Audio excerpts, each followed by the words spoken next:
From backyard dreams to college fields to Major League Soccer. Today, 46 players will begin their professional journey in the city of brotherly love. Who will hear their name called by MLS Commissioner Don Garber?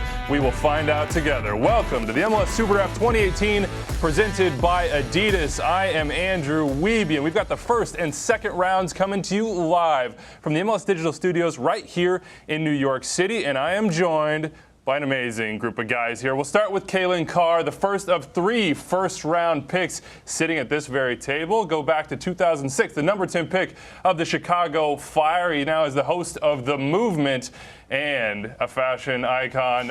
Bobby Warshaw, he was number 17 in 2011 to FC Dallas. Longtime MLS defender, went over to Scandinavia, and then wrote a book, When the Dream Became Reality. He spent the last couple days at the Combine, and he will help us today to understand what's going down as some of these guys' dreams become reality. And then Ali Curtis, who's got bragging rights. Number 2 overall in 2001 to the Tampa Bay Mutiny. Went from MLS forward to MLS executive to New York Red Bulls sporting director. Now he's sitting at this table with us, helping us understand what's going down at all 23 draft tables.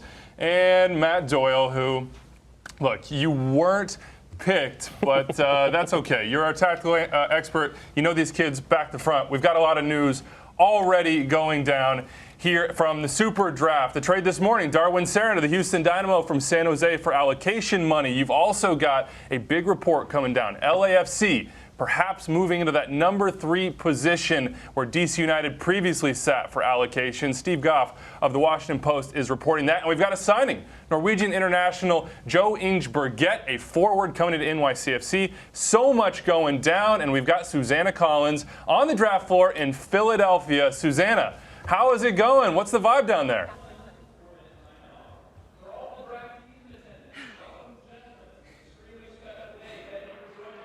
Hey guys, well, as you can see, a very, very big day here in the city of brotherly love. Lots of action happening at these tables behind me. We have a huge crowd of fans, very anxious to see who their team is going to pick today, and also a huge day for the players that are here. I had a chance to speak with some of the Generation Adidas guys last night, Eddie Opoku of Virginia in particular, and I asked him how he was feeling ahead of today, and he said more excited than nervous, but that he definitely anticipated not getting a lot of sleep the night before. So we shall see, but for these guys, Andrew, it all starts today.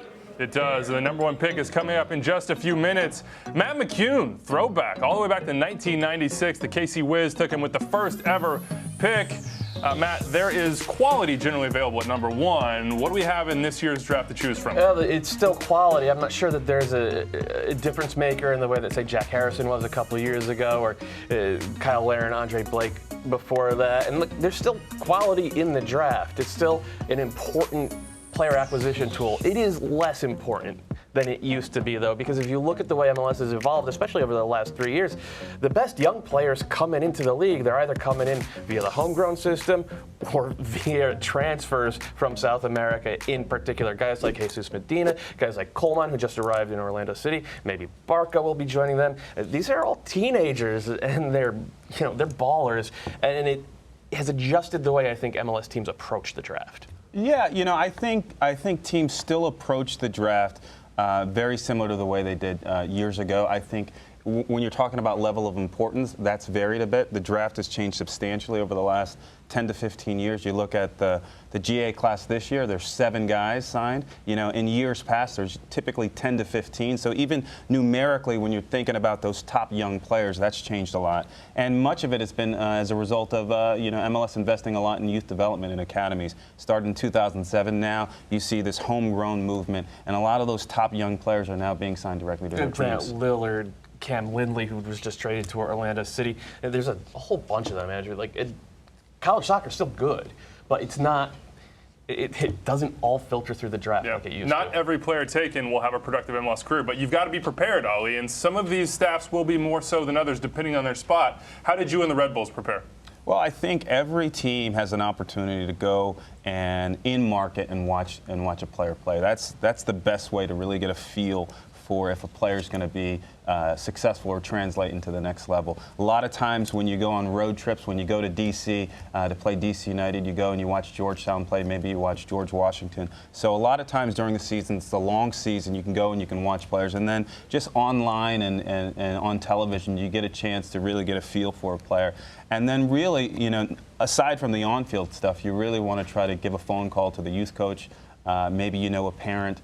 Maybe you know his college coach, but really trying to figure out who this person is that you're drafting. You investigate their social media as well? If you Twitter, can. Facebook, Bumble. Digging in Tinder? hard. I think you got to try to find as many sources as possible to find out the type of person that you're drafting. You're bringing a person into your locker room, in your environment, and every decision counts. Every decision is important, and so you've got to do your homework. LAFC, Bob Bradley. We know he has a burner account. That's what he told Extra Time Radio. They have the first pick. They're on the clock. Bank of California Stadium being constructed right now, as is their first ever roster, Kalen.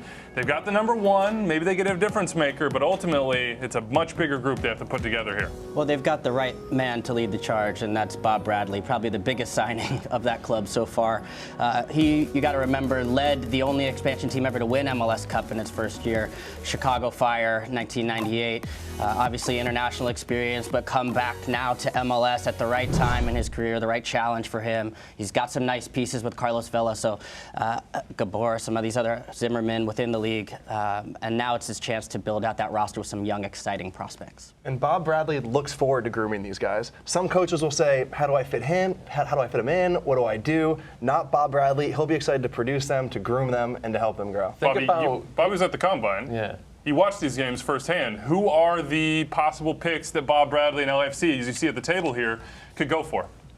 There's a few options. If he wants the most prepared player, he probably goes Moutinho or Tomas Hilliard-Arce. If he wants the highest ceiling, if he wants to take a lottery pick and just go with the player who might turn into the full international, maybe it's Atua Hene, maybe it's Chris Mueller, Bakero. It really has to depend if he wants to take the guy who will be in the league for 10 years, Doyle, as you like to say, or the guy who can be the all-star, the best 11 player. I think the highest ceiling is probably Atua Hene, but he's also the lowest floor. Of the top group, he's the dangerous one. pick. Yeah, Absolutely. he's dangerous. And I think that if you're, again, this gets back to what I was saying about how the draft has changed. If you're going to take your high ceiling guys, you're going to get them on the international market. You're going to get them with pro experience, like they went and got Diego Rossi, the young DP out of Uruguay. So they've already kind of done that. And to me, it makes more sense to use the draft at this point, if you're LAFC, to get the guys who are going to be solid 10, 12-year vets. And that could be Hilliard-Arce, that could be Moutinho, who plays left back, which is all, I mean, everybody in the world needs a left back.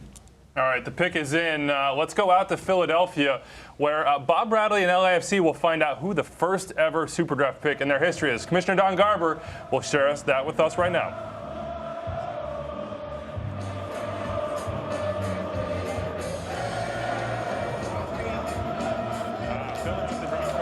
Before we get there, somebody's going to have a dream made, and we'll see that in just a second. See the 3-2-5-2 getting rowdy. Made the trip all the way from LA. What is the guy going to feel, Kalen, when he walks up to that podium?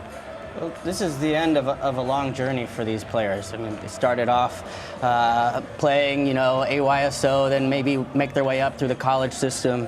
I just remember looking back. I was actually in Philadelphia for my draft in 2006 and had my mom there, some high school friends, sitting next to Kai Kamara. And I remember my mom actually had to tie both of our ties. Really? So we've come a long way. You tied that one, right? Yes. Okay. Some of us are still maybe working their way up. No. I love the swagger from Bob, turning this card in so early. All right, Commissioner is headed to the podium now. LAFC on the clock. They've got the draft card filled out. Who will be at the number 1 pick?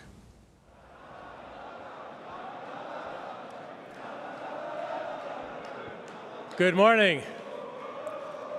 With the first pick of the first round of the 2008 MLS SuperDraft, the Los Angeles Football Craft select from the University of Akron a member of Generation Adidas,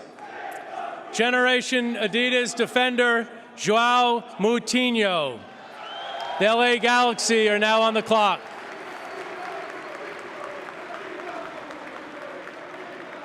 Love here, going down the line.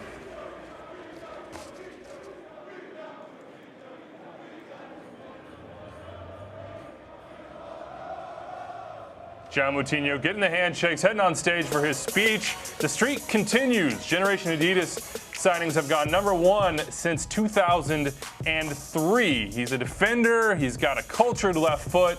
He had a little bit of a tough combine, Bobby, but this is a guy that a lot of people see a lot of upside from. I totally see the upside. I understand why they like him. He's a good passer. He's calm on the ball. He's got all those qualities. But I'm also a little concerned about some things. If they do play him a left back, he's a little tall, but not only is he tall, but he plays high. He's got a high center of gravity. I don't know how he deals with little wingers running at him. The second part that worries me is that he's calm, but he's almost too calm.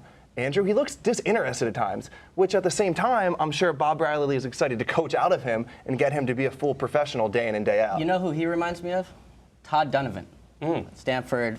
Another Stanford grad. What's going on, Cal Stanford? But a left back, a guy who's comfortable on the ball, can get forward in the attack. That's a good call. Can switch the field in 10+ year career. Fistful of rings to show for it. I think if they can get that type of production out of him, that would be amazing for LA. I think he is, to me, he's a little bit, if you play him as a fullback, he's a little bit more of a left-footed Tony Beltran, in that he's going to push up and he's not going to overlap. He's going to push up to support the attack and pick out passes into the feet of guys. And he could play left back in a back four. He could play left center back in like a 3-5-2. He could even play, I think, maybe a little bit as a defensive midfielder. Right now you see DC United still holding on to that 3 pick. It is not official. LAFC are reportedly moving into the 3 as well. But right now, LA Galaxy are on the clock. And Ali, 2017 was not what they expected, at least by their standards. A tough season they have to bounce back from. Yeah, absolutely. They had a really difficult season. A lot of moving parts in terms of players and coaching and staffs. They've changed a lot. This is a big year for them. They made some changes to address the goalkeeping position, which is nice. They brought in Perry Kitchen to help with, the back third. And now, we'll see if they'll be looking to improve their offense or maybe even their midfield. I think like every person that we've seen on these low light clips is gone from LA. So Ziggy's done well. He's not gone. That's Alessandrini, who's obviously going to be the centerpiece. But they've done a good job, I think, in stabilizing the back line, defensive midfield, and goalkeeper, which was job one for them. And I think what they need now is to go out and get that big number 9. So I think whatever happens right here, this is trade bait. Yeah. This is absolutely trade bait. So, they had a tough year last year. This is an extremely important year for them to do well. So, especially when you look at statistically those top 5 picks, someone within the top 5 is going to get moved. Yeah. And so, is it going to be the Galaxy? Maybe. But we'll just have to see. Well, it's funny, these two teams from Los Angeles picking back-to-back, because it's a bit of a preview of this series that's going to happen between them. And LAFC is coming knocking on that door, making some pretty big moves here. So LA Galaxy really need to get off to a good start this year. Some news on the draft floor. Siggy Schmidt is not at the LA Galaxy draft table. He came down with the flu in Orlando at the Combine, laid him low for a couple of days. He is still not able to be a part of this in person, but he is monitoring by phone, perhaps watching this broadcast, back in his hotel room. Susanna Collins is standing by with the #1 overall pick, John Moutinho. All right, Joao, you're looking good in the black and gold. Can we do the big reveal that Bob Bradley did? There it is. There it is. All right, so you probably anticipated this moment before, but you are the first ever draft pick for LAFC. What was going through your mind when you heard your name called? I mean, it's just a roller coaster of emotions, to be honest. I mean, this is something that I've never dreamt about when I came here, and to be the first pick in such a great group of players, I mean, it's just an honor for me, really. A great group of players and a pretty great coach in Bob Bradley. How much are you looking forward to playing under him? I mean, he's just such an emblematic coach, and I can't wait to start the season, really. Joao, congratulations. Thank you. Thank you so much. John Moutinho, the second Accam player to be taken #1 overall. Steve Zakuani was the other. He had a decent MLS career, unfortunately cut by injuries. LA Galaxy, as you can see here, called a timeout. You get 1 per. This probably means trade talk, right, Doyle? Mm-hmm. It's got to. I don't think it could mean anything else, because they had to know Moutinho was coming off the board #1, and they have their top 4 or 5, and if they're not making the pick already, it's because they are moving this. My guess is just for money. Kamara? Yeah, with the idea that they're going to go out and try to get Ola Kamara, who asked out of Columbus last month along with Justin Meram, and if he's available and you're a team that needs #9, I mean, that's pretty easy math. Ali, the pace with which this goes, 4 minutes may seem like a long time when we're sitting here talking, but as you try to strike a deal, get it approved by the league, that's quick. I just want to point out, sorry, let me interrupt. 4 minutes is a lot longer for the people listening to us. I'm guessing that the discussion didn't talk on the draft floor. You know, I'm sure that the discussion started weeks ago, if not months ago, in terms of what they wanted to do with their pick. And this is just maybe another offer has come in last minute, and so they want to evaluate maybe 1 or 2 different offers at the same time, and that's why they're having to call the timeout. But this conversation happened either, you know, months ago, or maybe at the combine, or maybe, you know, I've been in situations where we had conversations the night before, and then we literally finalized the literally on the draft floor. So a lot of things going on. Here's the LA Galaxy table right here. Kurt Schmidt, Pete Vinas, Dom Kinnear, Jovan Karofsky. They're counseling right now, trying to figure out what they're going to do during this timeout. They're on the clock at number 2. We will see what happens from them. I mean, this is an interesting case because you look at the reported trade right now, still DC United in that 3 spot, but the report from Steve Gosh of the Washington Post is that it's $200K, half GAM, half TAM that will move. That will have set the market a little bit, Ali. How might that trade have affected conversations? So I think that, like, you know, it doesn't set a market. Sometimes it has a tendency to confuse the market, or maybe it has some type of ancillary impact because it makes you think about something a little bit differently. Perhaps it makes you hesitate a little bit. So it doesn't set the market, but definitely it influences things in a way in which it slows or delays things down. Which, you know, you've got timeouts going on and a lot of other things. So. Yeah. Somebody's going to take this pick. Doesn't matter if it's LA Galaxy or whoever, Bobby. Who is at play here? Who do you think could be taken second? You know, my thing about the Galaxy is we feel a bunch of panic. We talk about them all the time. We say they're in shambles, but that's a really good team. That's got to be one of the best teams to ever have a number 2 pick in MLS history. That front 6 can play with anyone. So it kind of depends where their mindset is. Are they trying to? What? They couldn't last year. But he would still take that team. If you're going to put out a first 11, a lot of MLS teams would take that squad right now. That's fair. So it's a big decision by the organization. Are we okay? Do we find a piece to bring in? Do we get a younger piece? Do we try and move for the future? What That's would the you big. do? I think there's a lot of stuff going on, in that, like, every team has a different roster and they're at different stages of where they are. And so you got a team like maybe Toronto that has a tremendous amount of depth, and so they actually probably have the flexibility to go to the LA Galaxy and say, hey, you know what, we've got a proven player, or maybe a proven player plus a draft pick that we think can help you today, and we know you want to win today, and therefore they're in a position to potentially trade up and get a player that maybe is going to help them tomorrow. What I like about the Galaxy this offseason is they've strengthened up the spine. So they started with Bingham in the back. You bring in Perry Kitchen, who I think is going to add a lot of leadership to this team. MLS experience between both of those two. You still have Jonathan Dos Santos, another leader. And then Sebastian Lletget, a guy that's been forgotten about, but will be coming back and be healthy. His injury last year really turned the table for them. All right, the pick is in right now, so we will find what happens. We are headed out to Philly right now for the 2nd overall pick in the 2018 MLS SuperDraft presented by Adidas. Let's see whose name is called.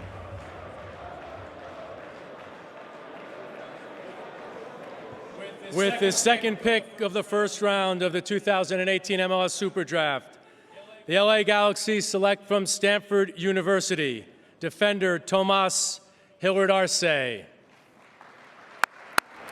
United are now on the clock.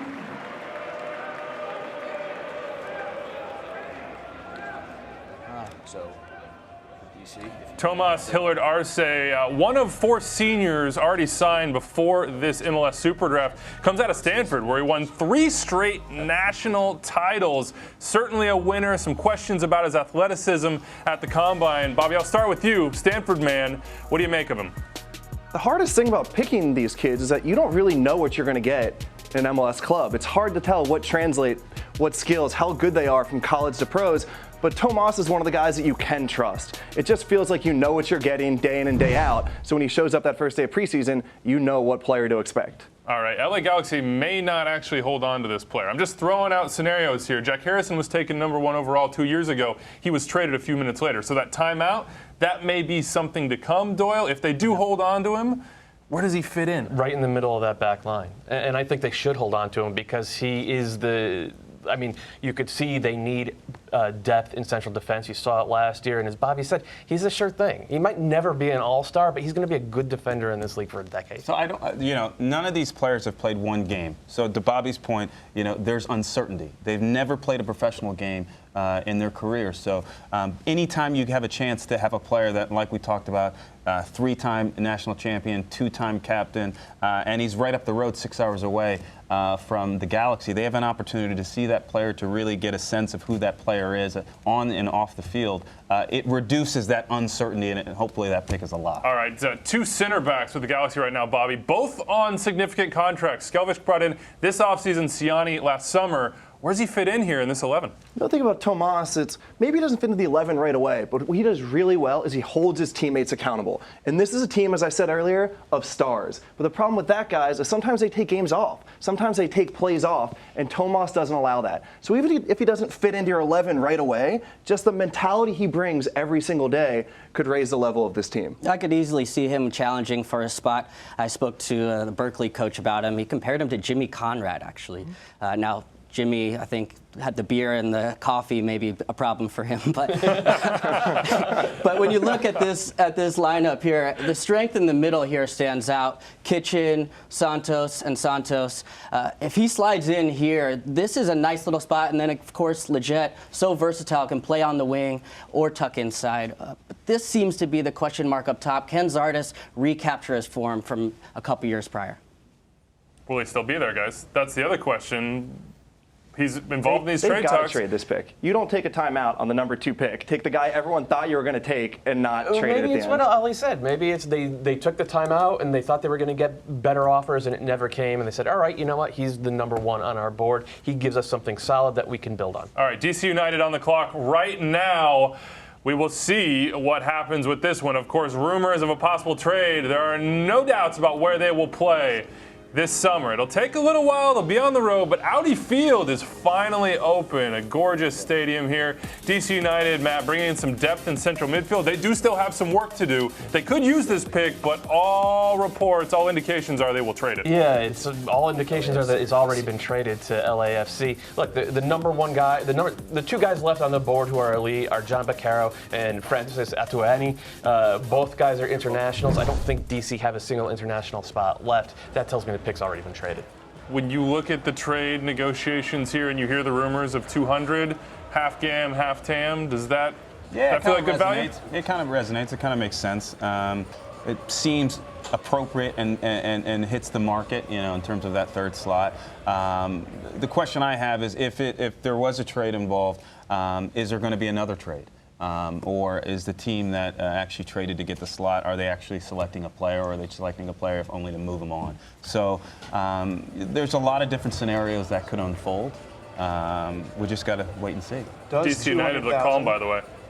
Dave Casper, Benny Olsen, they've been Zach doing this Thornton, for a while. they're just hanging out. They've been no doing biggie. They've been doing this for years. 200,000 get you a starter in this league? What is the interleague trade value of 200,000? Yeah, so 200 gets you a starting player. It depends on what player and how much, what that budget number that player coming on your team is at. But certainly, yeah. All right, guys, let's go back out to Philly. Commissioner Don Garber headed to the podium, about to find out if DC will use this or trade this as reported.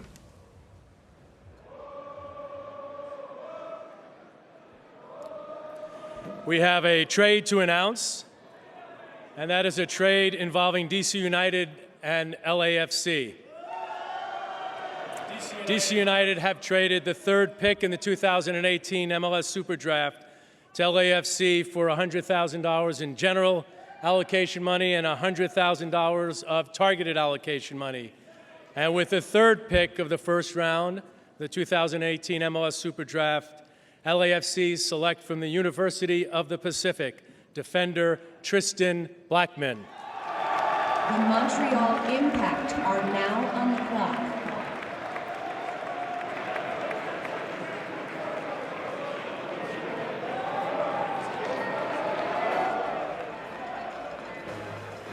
3252, loving it. Tristan Blackman, nobody's going to miss him on the field in LA. He's got that bleach blonde shock on top. A fullback has the physical gifts to impact the game, Bobby. This was a little bit earlier, though, than we expected him to go. This is the first wow pick. You could not have seen this one coming.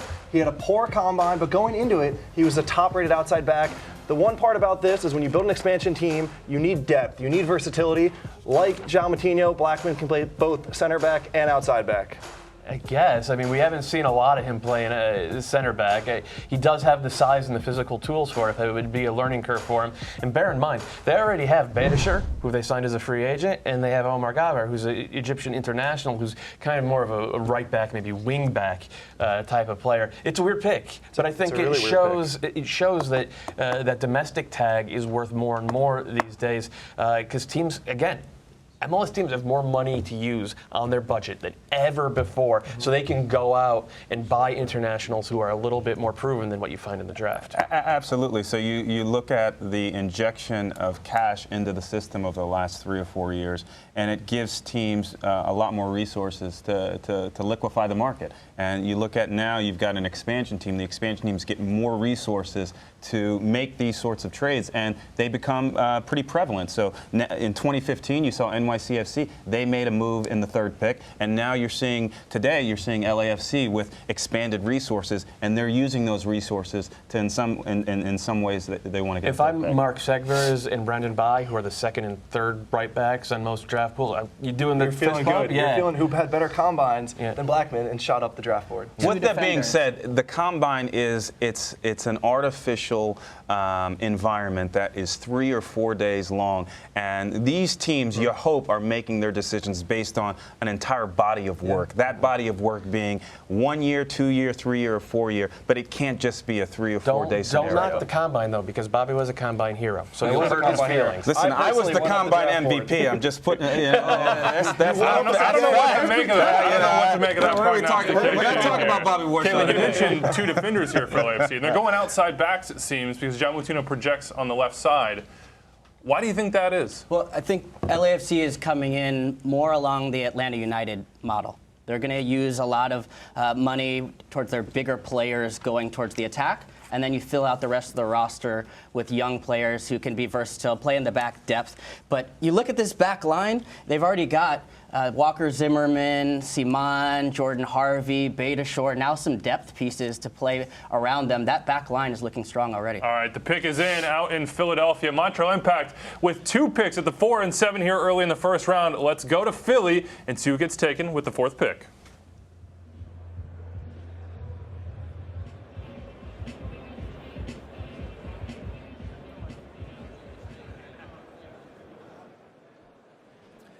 We have another trade to announce involving FC Dallas and the Montreal Impact.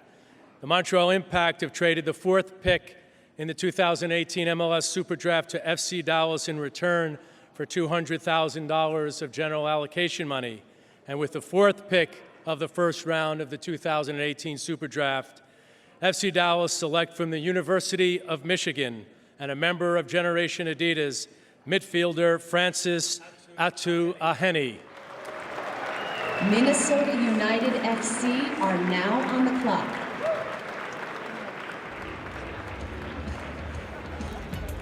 Second GA to come off the board, Francis Atu-Ahene out of Michigan, came out after his junior season. Injuries slowed him down a little bit.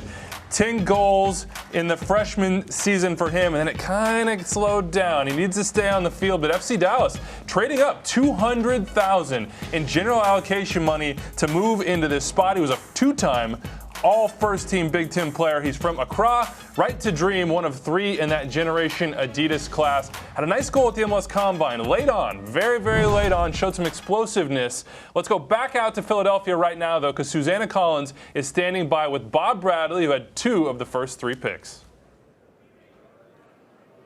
Okay, Bob, a very busy day for you so far. The number 1 pick was Joao Moutinho. You trade up to get the number 3 pick, Tristan Blackman. What do you like about these players? Why are they a good fit for your squad? I think both are good footballers. Joao is very skillful, can play some different positions. And we just looked and saw a player that's young and that really has a big upside. And Tristan is a really interesting one. He's from Las Vegas, He's grown a lot at the University of Pacific, and we really feel that this is somebody that at the next level is going to show people that there's a lot there. So both for us are exciting young players that we're looking forward to working with. As you look to establish the identity of the team that you're assembling, how important is a day like today? For sure, we're trying to build a roster, and our idea from the beginning is to get as many good players and as many good guys together and start going. We really want to be a team that is all about our football, and so in order to do that, you got to get players that you think understand the game and players that will understand the transition from college soccer to professional soccer. And I think with both players, we feel strongly that they've got that ability. Bob, thanks so much for the time. Okay, thank you. Minnesota United on the clock right now with that 5th pick. Let's go back to Francis Atuahene-Doyle. There's been some question marks. Is he going to deliver? There are some question marks because he didn't deliver on a game-by-game basis for Michigan. You saw the highlight film. He's ridiculous. He has the talent, but he hasn't had the consistency and he hasn't had the health, and that is why he dropped from probably number 1 to number 4. But look, Oscar Pareja is a guy who has pretty consistently felt like he could get the best out of young players, and if they do sell Michael Barrios, Atuahene really does fill a need for them, but he, like we said at the start, man, highest ceiling in the draft, lowest floor. What was that number, though? What was the allocation number? 200 GAM. Straight GAM. So they traded more. They traded more value for the 4th pick than LAFC traded for the 3rd pick. So I don't think that's a great look for DC United. When we talk about taking lottery tickets in the draft, this guy's it. This is the guy that could change an organization. I mean, they've needed to replace Fabian Castillo for a few years, and this is the guy, if he develops, can be it.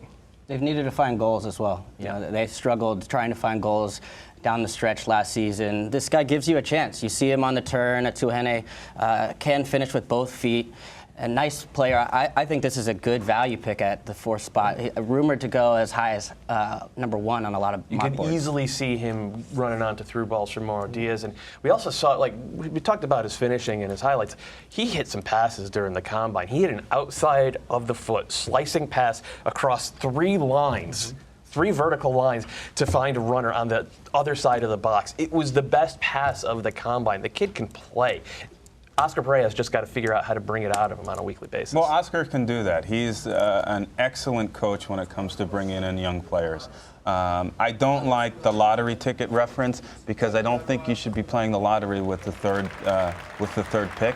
That's a pick even in a really uncertain draft. You want to make sure that you have that. I do like, Bobby, I like your comment on his upside because that's remarkable. And when you think of even in 2015 when NYCFC selected Jack Harrison. Yes, there were some injury concerns, and he got injured when he first came into the league, but he's delivered. And if you ask any club in this league if they take that player for $200,000 of allocation, I think they do it in a heartbeat. But bear in mind, Harrison is actually younger than Atuahene.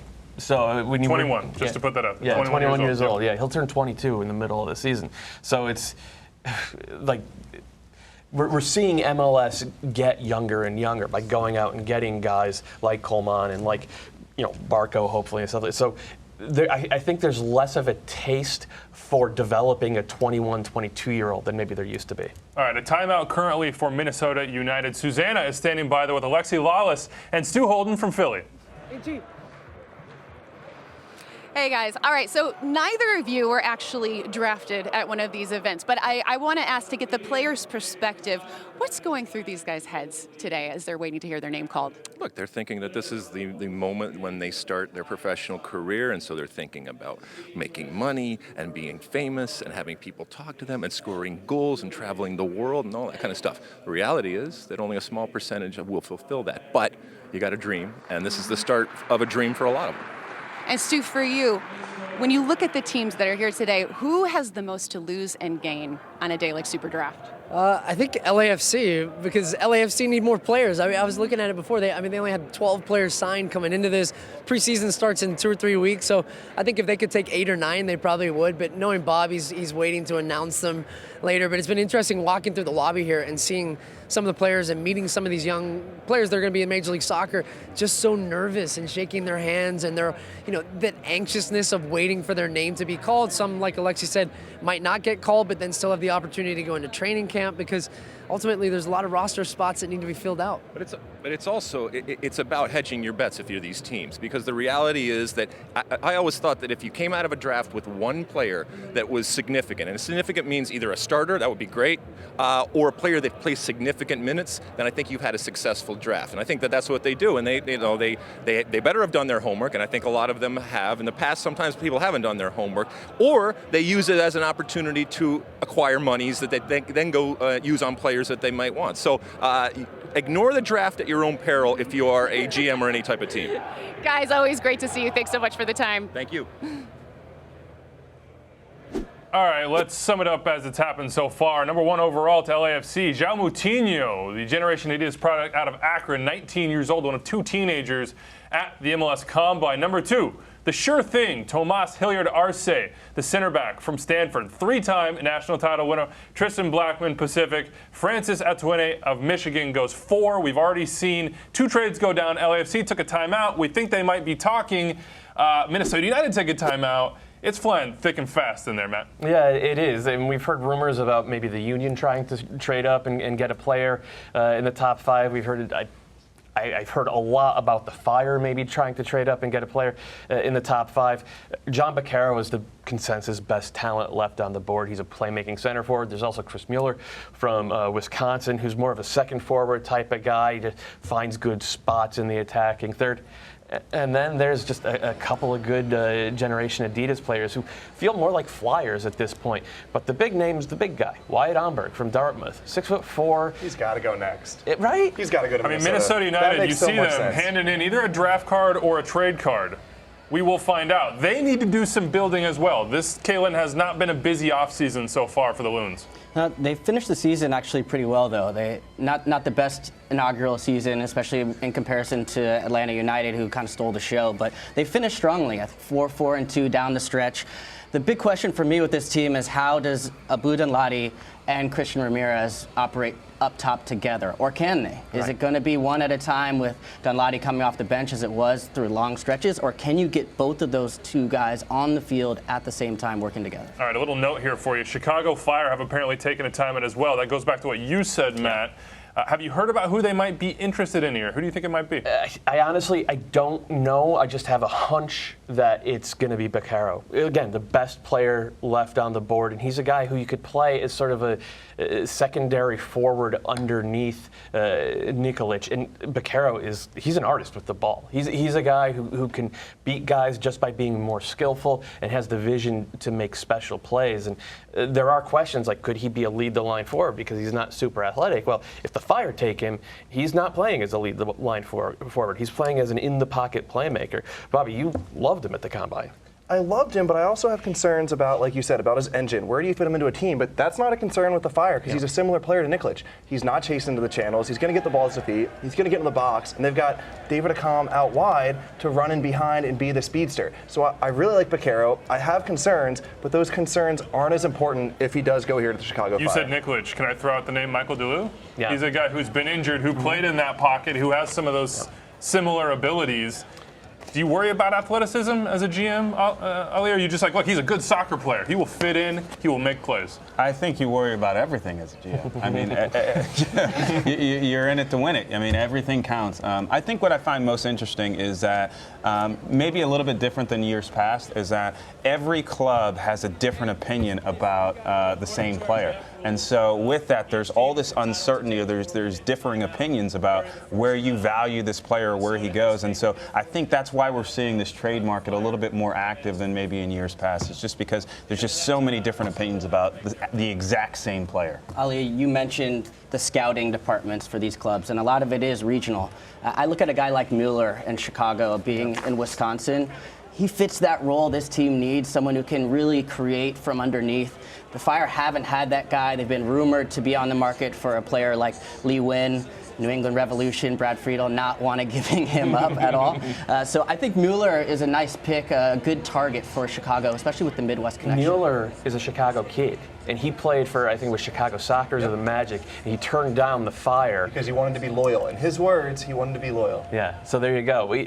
Bringing him home to Chicago, I think, would resonate for the fan base, especially because the Fire just traded away one of the stars of their academy program in Cam Lindley, which is an understandable trade. Lindley didn't really fit a need for them because he's more of an 8, and you're not going to displace Dax McCarty or Bastian Schweinsteiger.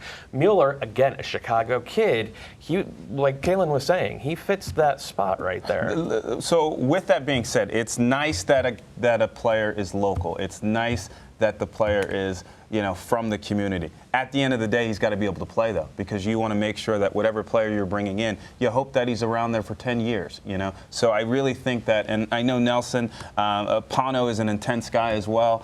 I think they're trying to find the best player at that position. No questions about, we were talking about. It's nice if he's local, though. Right, yeah. But we were talking about questions about Bakero's athleticism.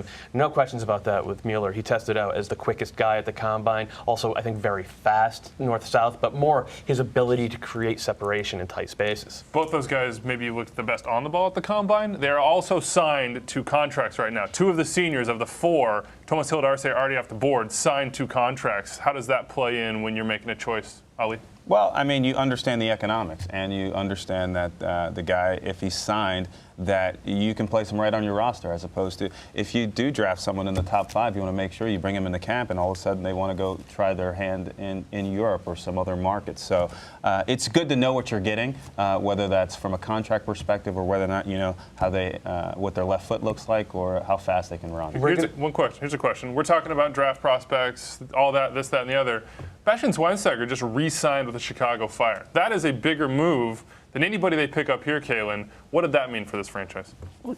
He's proven himself. There were a lot of doubters last year, which is funny to say for a World Cup winner, but about his age. And he proved last year he can drop back, distribute. The other big signing, of course, is extending Dax McCarty. So with those 2, you have a nice foundation going forward. David Accam also locked up into a long-term deal. His form faded, I think a little bit of disappointment around not making the All-Star team and then not having the contract he wanted. So those are the 3 big pieces for the Fire. And, if you look back even a year prior, what a difference a year makes. They had a fantastic season last year, obviously blown out in the first round by the Red Bulls, but in a much better place going into this year. It is confirmed, by the way, for those of you watching at home. Chicago Fire have made a trade. We are waiting for the details. We will relay those to you as soon as we can. The thing about the Fire, too, you mentioned Schweinsteiger, Dax, who's getting a little older. Their window's now. Yeah. They're not looking for a project. They're not looking for a guy that's ready in 2 or 3 years. They're looking for a guy that can help them win right now while Schweinsteiger's still fit, while Dax is still in his prime. Yeah, and that's why we're talking about Bakero and Mueller, who I think are the 2 best win-now picks available at that spot. But we're going to look dumb if it's someone else. I mean, it could be Emma Twumasi, another right-to-dream winger from Ghana, played at Wake Forest. He was very, very good this season. Wasn't great at the combine, which shouldn't. Because they have depth in the middle. They've got depth in passers and facilitators, but they could use another winger to back up Accam. Absolutely, they could. All right, look, the pick is in, or the trade is in, shall we say. Let's go out to Philadelphia to see what went down between Minnesota and the Chicago Fire.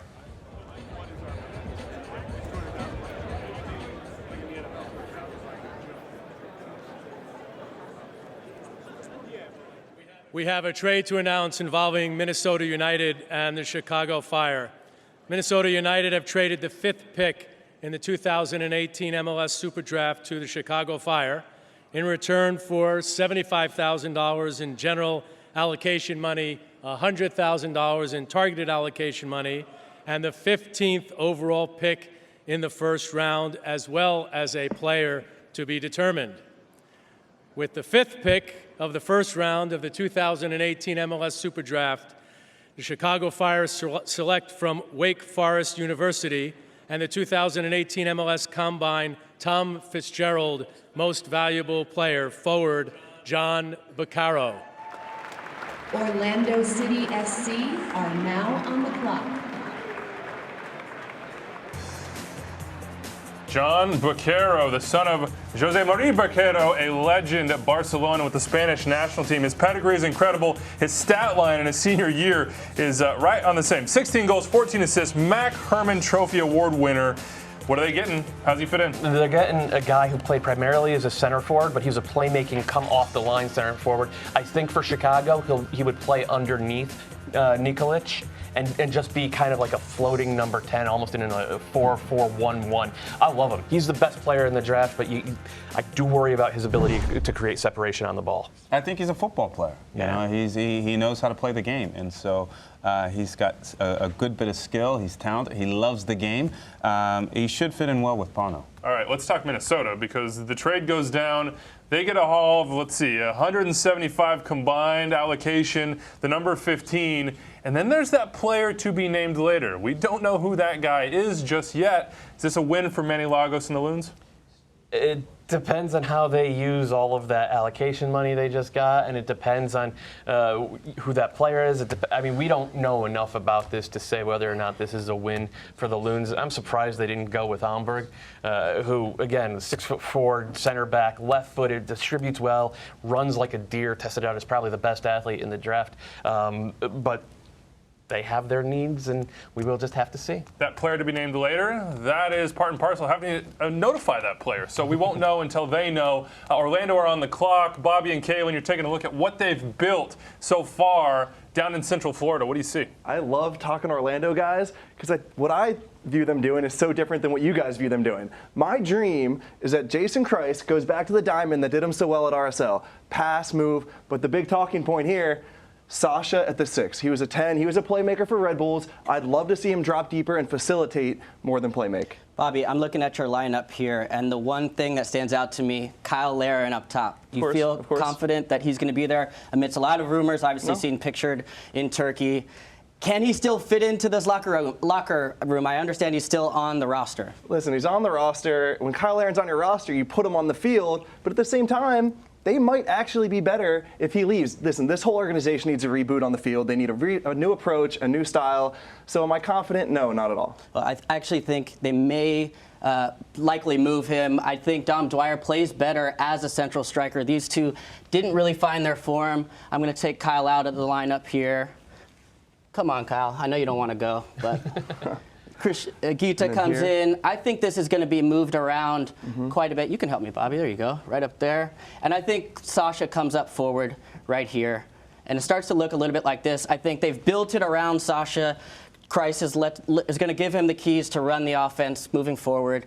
Dom Dwyer, they can create a relationship, much like he did with Bradley Wright Phillips. I think this is probably more likely to what we'll see. We've got Ali Curtis here, so much experience with Sasha Question. When you see him say, put him at the 6, when you see Kayla move him to the 10, how do you see Jason Christ using Sasha Question? Well, I think that the formation that Orlando's going to start the season with is going to be much different than what they're going to end the season with. Sasha is a talented player. We all know that. He's experienced. We all know that.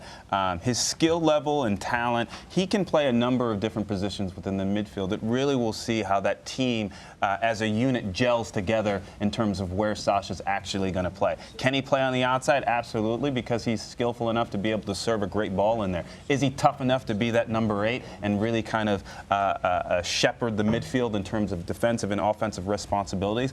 I think so. He's experienced. He can take a hit and he can give a hit. But he's very, very talented on the ball. But I really think that Orlando team, the challenge there is how can they come together as a unit? How can they gel together? And the formation and all those things, they tend to work themselves out. But Sasha had 17 assists last year, 20 the year prior. You got to get him as close to goal as possible. Let him work with Dom Dwyer, build a relationship. I think those two are their pieces going forward. Give him options. That is what I would do right there, and Coleman has to be that guy as well. He's got to go out there and get double-digit goals. All right, we'll see what happens. The pressure is on in Orlando. Jason Christ would certainly admit that, but the pick is in out in Philadelphia. Orlando City on the clock at number 6. Let's see who they took. With the 6th pick of the first round of the 2018 MLS SuperDraft, Orlando City SC select from the University of Wisconsin forward Chris Mueller. The Montreal Impact are now on the clock.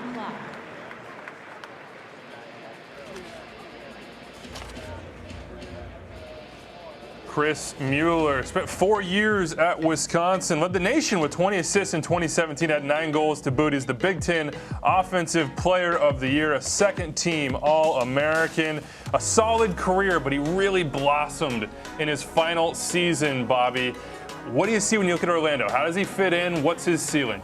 This confirms what I was saying, guys. Mueller is a pass and move kind of guy. In college, he was a playmaker, 20 assists his senior season, but because he went for it often. At his best, at the MLS level, he won't be a guy that plays those through passes. He'll be a guy who gets it and gives it. Of these college players, it was him and Bakero who are the most comfortable on the ball, the most soccer ready, but Mueller needs to adjust his game a little bit to make it in MLS. To me, he's a second forward. He's not a guy. We saw him play on the wing in the combine, and I know he did it maybe a little bit for Wisconsin, but that's not his game. He's better when he plays central because he is a pass and move guy, not a face up and beat a guy with his speed.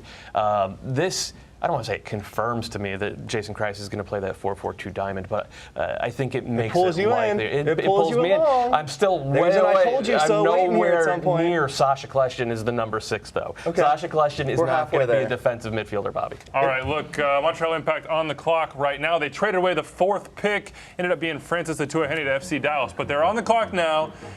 Of course, Piatti, the man. He's been the man. He's back, but they are rebuilding this roster, Ali, after a tough 2017. Yeah, absolutely. I mean, I think Montreal is a team that they want to get back to form.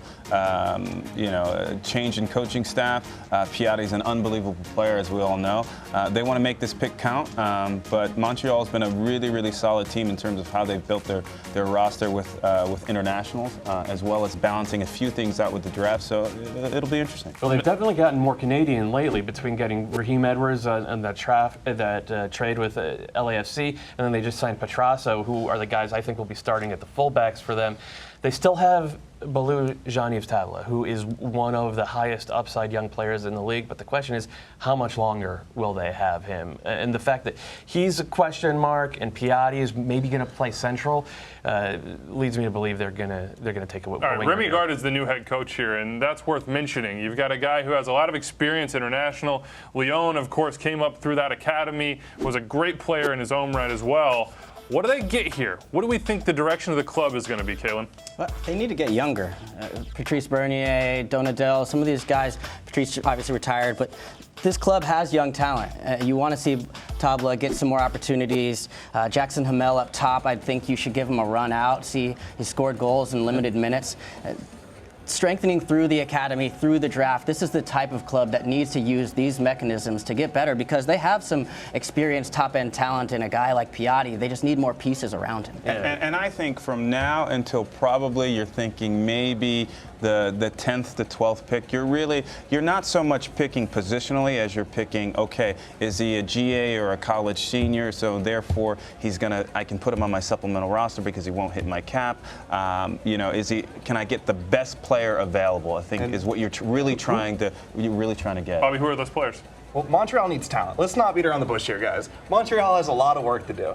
It's got to be Omsberg. It's got to be the center back. There's very few places in this draft where a guy can go in and play right away, and one of them is center back in Montreal. Wyatt Omsberg's got to be the guy. Yeah, if you look at the way they've gotten beat up in the air and out-physicaled over the last couple of years, adding a guy who's 6'4", 190 pounds, and I know that's a very regressive way to discuss this game of ours, but sometimes it comes down to that. They need that physical presence. It should be Omsberg, but you don't know how a coach who's new to the league is going to view this draft and view this opportunity. He might just aim for the youngest player available, especially because Remy Gard has a reputation for coaching up young players. Some notes here. Juan Simon, gone to LAFC. You've got Dejan Voldor. They cut him. He's gone. Juan Rofev, gone. So center back is open. Yeah, the only thing I would say to that is if there is a consensus that we feel that Montreal needs talent and they need talent at the center back position, arguably one of the most important positions on the field, it is in the spine. And if you think that by bringing a player in from the draft is going to help you solidify that position, that's a real risky decision to make. I totally disagree with that, actually. I think you really have to sometimes go into the international market a lot of times, or maybe trade for a veteran player. If you think this is the position, this is the player that's going to get me into the playoffs or let me go further. I totally disagree with that. One thing we learned from Bob Bradley, one of the reasons he took center backs,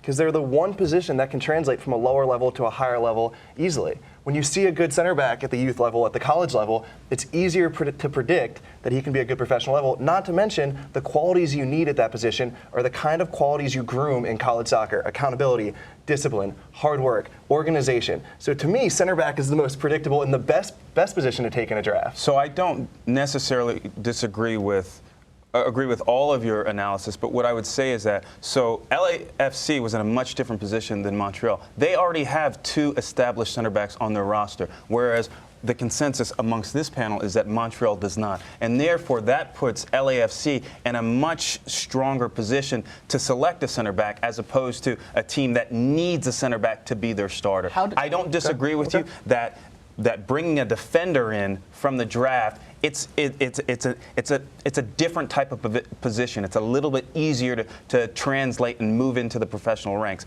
But if you don't have an existing player that occupies that slot, it's a different calculus. I think he's a great player, but playing in the Ivy League is not going to prepare you for playing against Joseph Martinez in Atlanta United. To be fair, what is in college soccer, though? Is the ACC any better than preparing you to play Joseph Martinez? But to depend on him or to think that he can make that step to be a starter right away, I think that's a leap that's a little too big. I'm not saying that they won't take him with this pick. I actually agree that they should. But to expect him to be able to make that transition, I agree with Ali. I think you look in the international market for I'm going to jump in real quick here because Minnesota United is apparently sniffing around the Montreal draft table. Let's go back to Philly. We've got some news for you. We have a trade to announce involving Minnesota United and the Montreal Impact. The Impact have traded the 7th pick in the 2018 MLS SuperDraft to Minnesota United for $150,000 of targeted allocation money. And with the 7th pick of the first round of the 2018 MLS SuperDraft, Minnesota United select from Indiana University and a member of Generation Adidas, forward Mason Toye. The New England Revolution are now on the clock.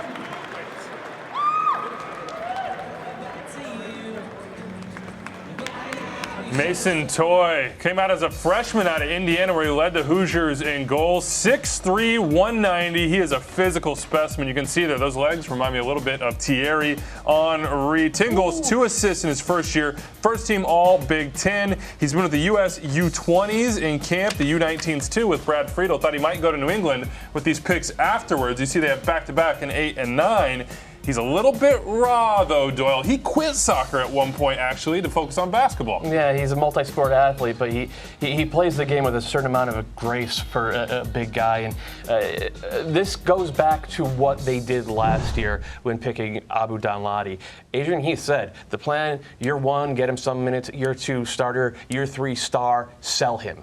So now they already have Abu Danladi's heir in Mason Toye, and they're going to get him some minutes in year 1, and they're going to try to groom him into a starter in year 2. And by the way, Toye is the one member of Generation Adidas who is a domestic player, so this doesn't burn an international roster slot for Minnesota. This isn't a need pick for them. This is a best value pick. Heath, a pretty good track record with developing young, talented strikers. Kyle Larin in Orlando. Dom Dwyer before him. And then Danladi last year. This is also one of the youngest players available, I think 19 years old. I think he is the youngest, yeah. There you go. So you want to be able to get talent, as Ali said. This is a talent pick, top pick. Is he a striker at number 9? Well, whether he's a striker or a winger, I think that will sort itself out. I think that one of the things that I would have, I'm not saying, I'm sure Minnesota they've done their homework. They know who they are. They know who they want to be. But they need to be in the playoffs. And so sometimes for the teams that haven't made the playoffs in the previous year, you want to acquire players that can help you today. And so I think one of the questions that they're going to have to answer is, does this guy, listen, he's a guy for tomorrow, but can he be a guy for today? All right, back-to-back picks here at 8 and 9 for the New England Revolution. Just to remind you here, $150K in TAM going from Minnesota to Montreal for this pick. Remy Gard trading both of his first-round picks so far. New England, though, 8 and 9, and Brad Friedel is the new boss. Hired in November, he had a long, decorated career as a goalkeeper. He spoke to us the other day. He said, don't look into the fact I'm a goalkeeper. Every single minute I spent on the training pitch with Tottenham, with the US U20s, with everybody, I was a field coach. I'm ready to do this job. How does he change this team, Doyle? It remains to be seen. Given his background in the English game, you have to wonder if maybe they'll be a little bit more direct than they've been at times over the last few years. They certainly went out and got a big physical presence for defensive midfielder, which is something they've been lacking in Zahibo. But the question remains, up top, is Juan Agudelo a number 9? We've been asking it for 8 years now. I think he's one of the most talented forwards in the league, but he only rarely plays forward. And I mean, that's one question. The other question is Lee Nguyen. Lee Nguyen asked for a trade this offseason, and Brad Friedel has said we are not going to give that to him. So there are a lot of problems. Brad Friedel said there's no way we're moving Lee Nguyen. That came from on high, Ali. How do you negotiate these sort of new era of MLS where these trade discussions become public? Yeah, I mean, it happens in professional sports. So you have to, that. I think from day one, you've just got to be open and honest with all your players, whether that's the minute they walk in the door or whether that's the minute they sign a new contract. You just need to be honest with your players in terms of what the expectations are, what happens in every relationship, whether it's GM and player or GM and coach or coach and player, or whether it's with your wife or with your significant other. There are always rocky points where there's uncertainty, where someone on the other side is thinking a different way. It's tough, but you manage through those. All right, the pick is in. Number 8, New England. We will see who they take. Headed to the podium right now.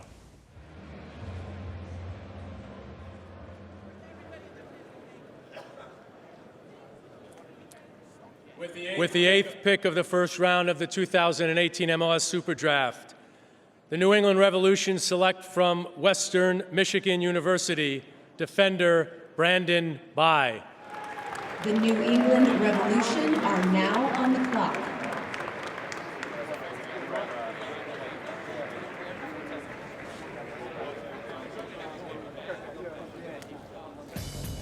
Hugs all around for Brandon Bai, Western Michigan product. Spent 4 years there. 12 goals, 7 assists as a senior. He played forward in college. He was a goal scorer and a productive one at that. At the next level, though, looks like he will be a defender. Had 2 PKs he gave him the combine. So rough start, but right back. Is that what we're thinking here? Yeah, like most attackers who come out of very direct programs, and that's what Western Michigan was. He projects better as a fullback than he does as a pure attacker, and you could see why when you watched him go on the attack and on the overlap in the combine. The kid has jets. He gets forward. He tested out as the best all-around athlete in the draft, but it's going to be a project. Brad Friedel is going to have to be committed to developing him over the next year and a half. Yeah, Brandon Bai is a piece. He is not the entire puzzle, guys. So take me through this starting lineup as it currently stands for New England. Well, first of all, Weeby, I love that Brad Friedel is saying, trying to convince people he's not a goalkeeper. I've had $1 for every time a goalkeeper tried to tell me he was a field player.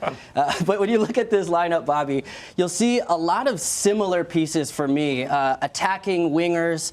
But the one that is new here, right here, let's draw him up, Zahibo. We talked to Jay Heaps last year, and he was saying, since they lost Jermaine Jones, they've really lacked that piece in the middle. They're hoping this guy can maybe make the difference.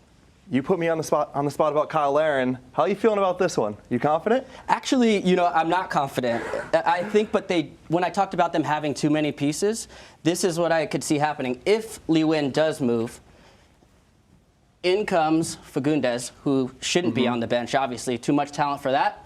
He swings out here. Rowe steps into the middle of midfield.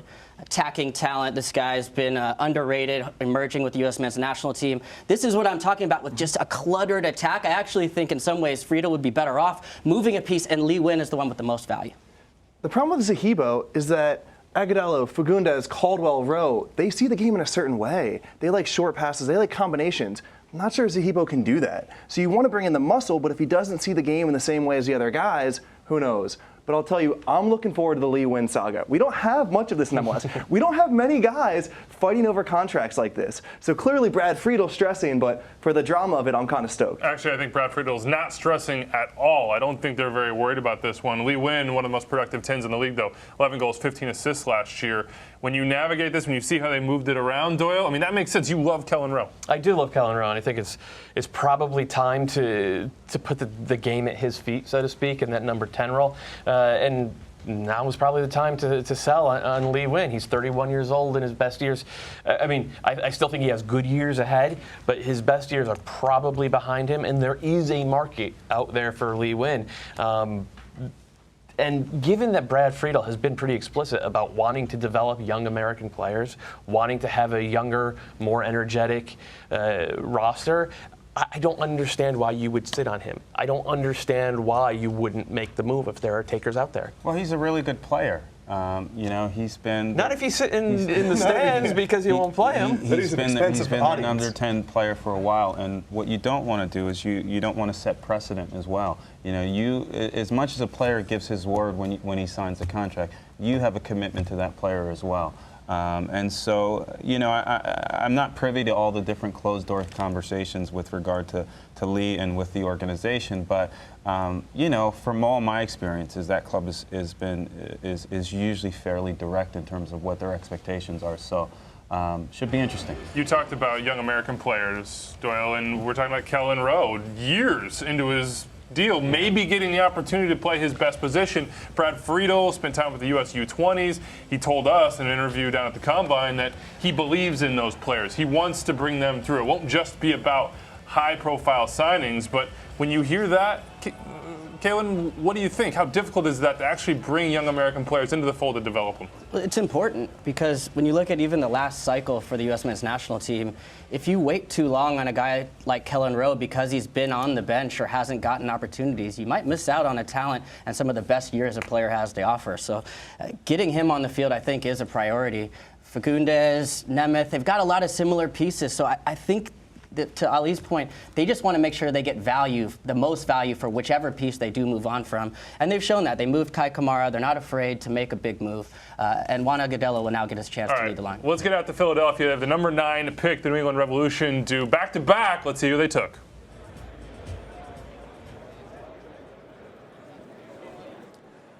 With the 9th pick of the first round of the 2018 MLS SuperDraft, the New England Revolution select from Grand Canyon University forward Mark Segbers. Real Salt Lake are now on the clock.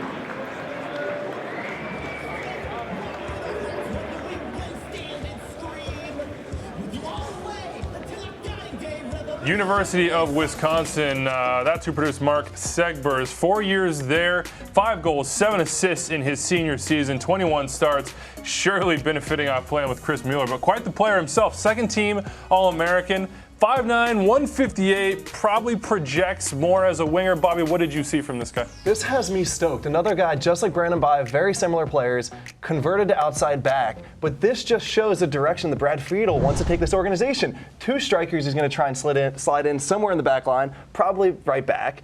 It just shows the intention that Friedel is approaching the season with. A little attacking flair, a little energy coming from the back. Right back is to New England as winger is to Minnesota United at this point, I guess. The idea is to collect as many right backs as possible. Yep. I mean, Segbers is a really good player.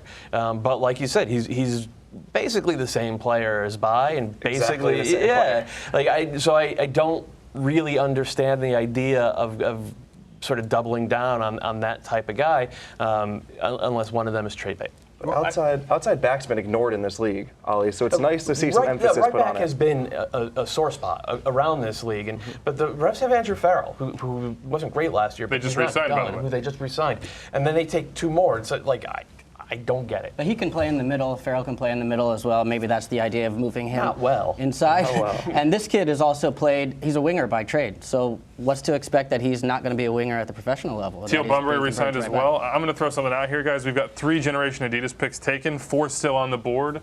Is that surprising that they've not dropped, but we're 9 picks in and there's still more than half the class remaining? Why might that be?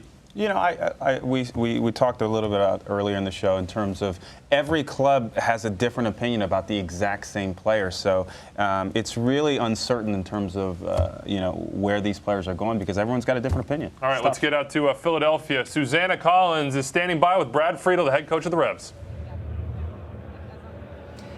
Brad, your first Super Draft as an MLS head coach. I'm curious, what has this whole experience been like today for you? Oh, it's been fun. It is a little different from the world that I lived in before, but we had done all of our homework, and actually we got the first two names on the list that we wanted. We wanted both Mark and Brandon. A lot of pace, a lot of athleticism, the young players, and they provide cover all along the right-hand side, so we're very pleased.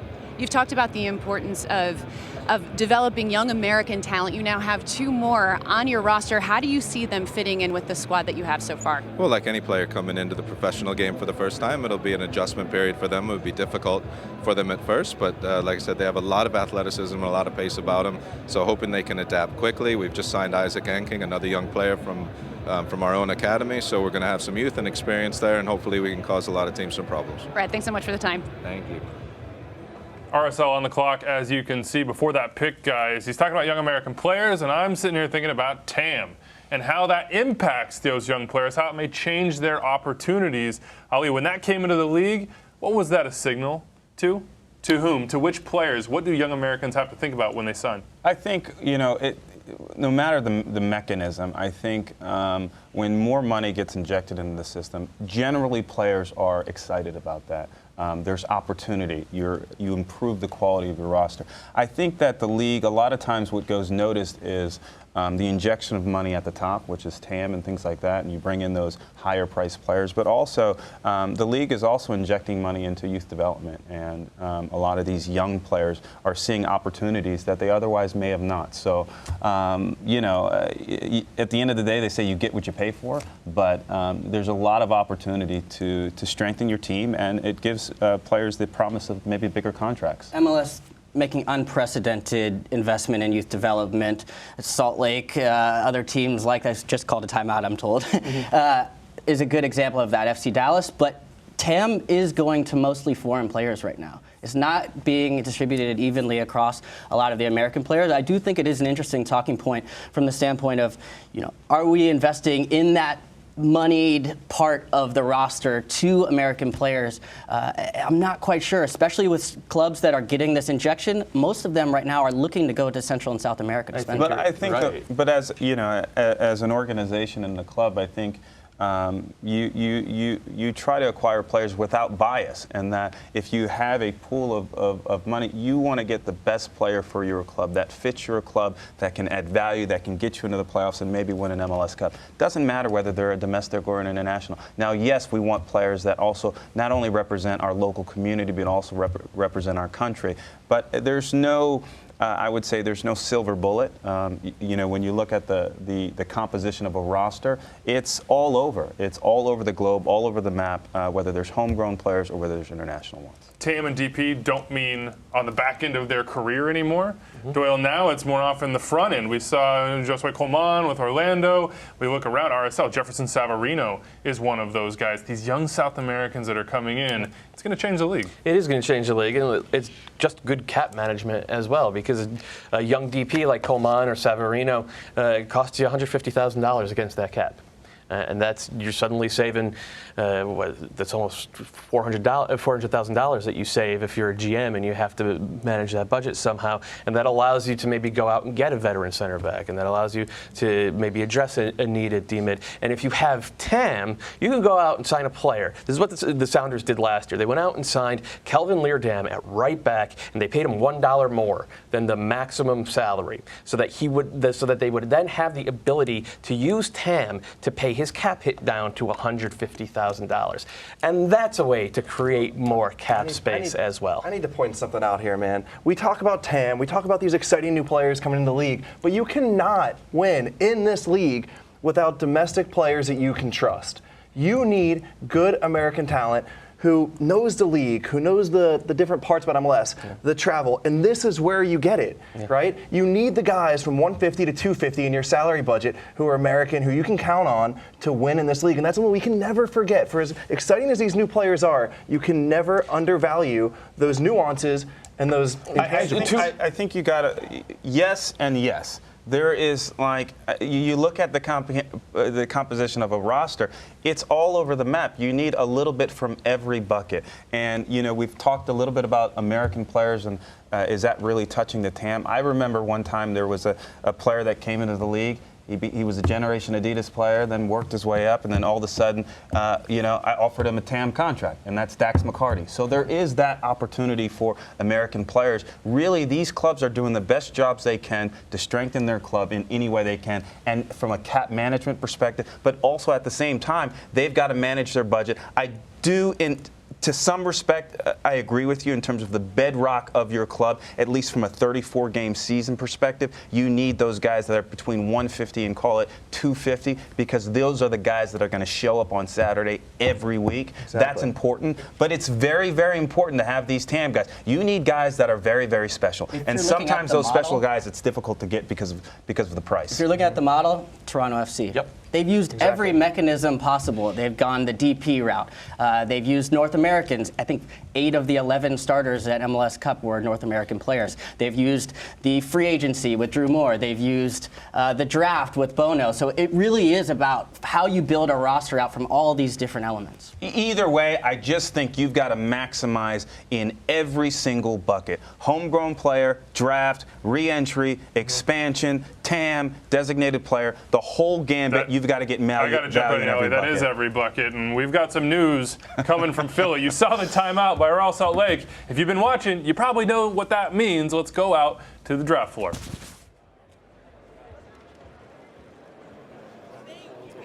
We have a trade to announce involving Real Salt Lake and the Chicago Fire. Real Salt Lake have traded the 10th pick in the MLS SuperDraft to the Chicago Fire for $85,000 of allocation money. And with the 10th pick of the first round of the 2018 MLS SuperDraft, Chicago Fire select from Syracuse University and a member of Generation Adidas midfielder Mo Adams. FC Dallas are now on the clock.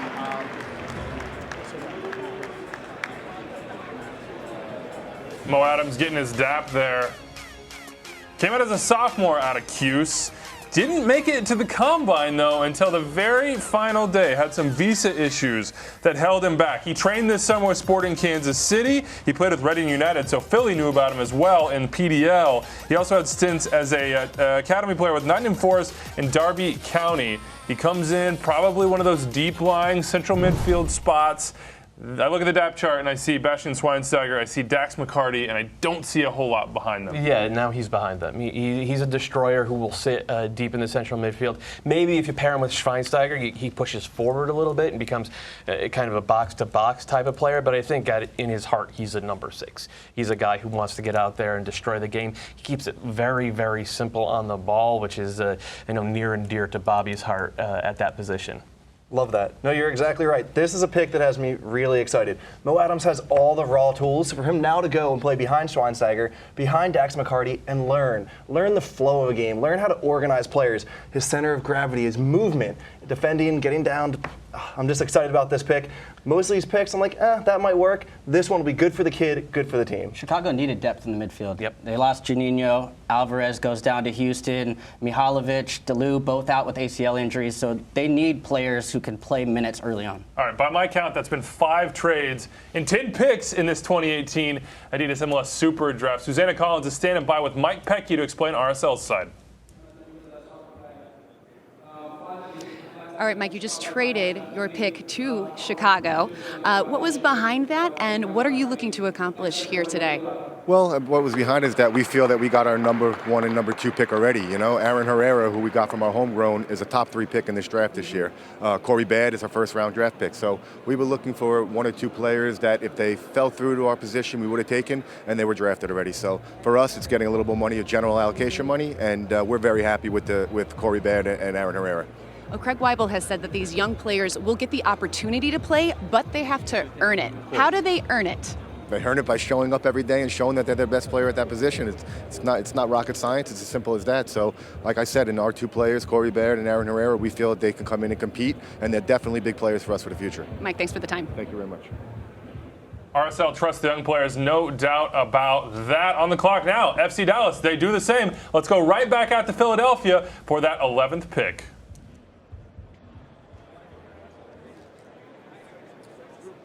With the 11th pick of the first round of the 2018 MLS SuperDraft presented by Adidas, FC Dallas select from Wake Forest University and a member of Generation Adidas, midfielder Ima Tumasi.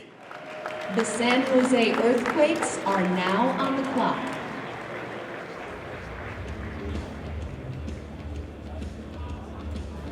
Emma Tumwasi out of Wake Forest came out as a sophomore here, Generation Adidas, the second right to dream player taken so far in this draft. Also from Accra, 10 goals, 7 assists, first team All ACC as a sophomore. Another winger slash forward. He's got pace.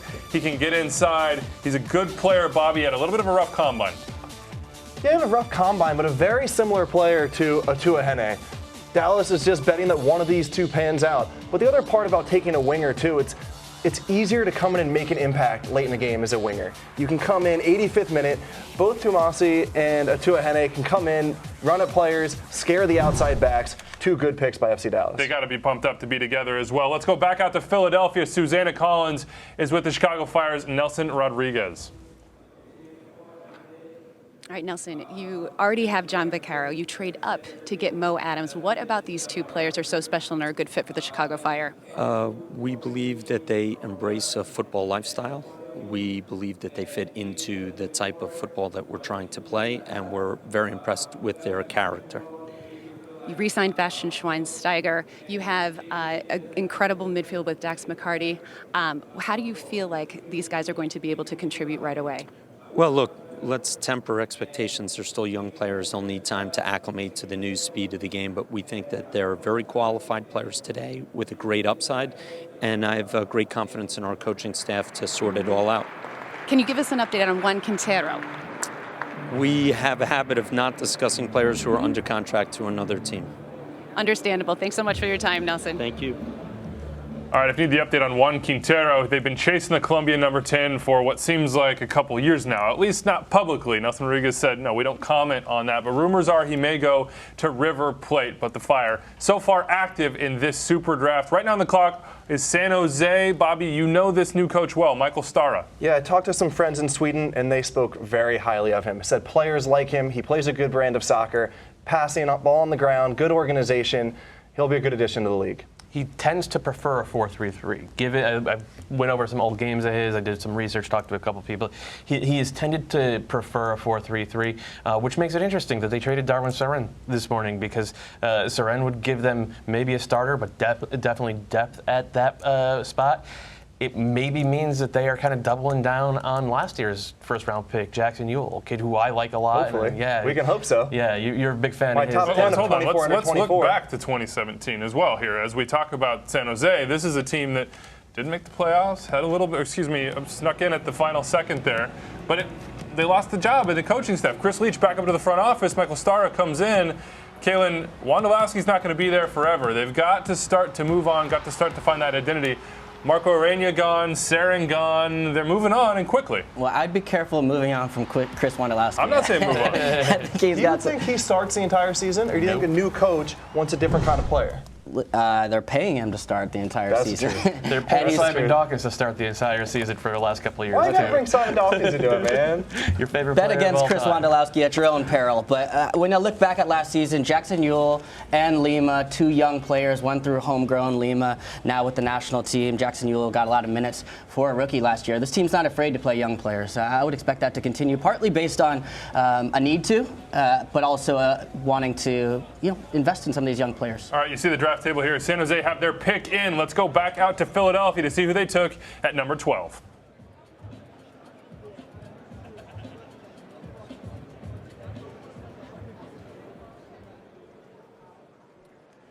With the 12th pick of the first round of the 2018 MLS SuperDraft, The San Jose Earthquakes select from Florida International University, defender Paul Mare. Sporting Kansas City are now on the clock.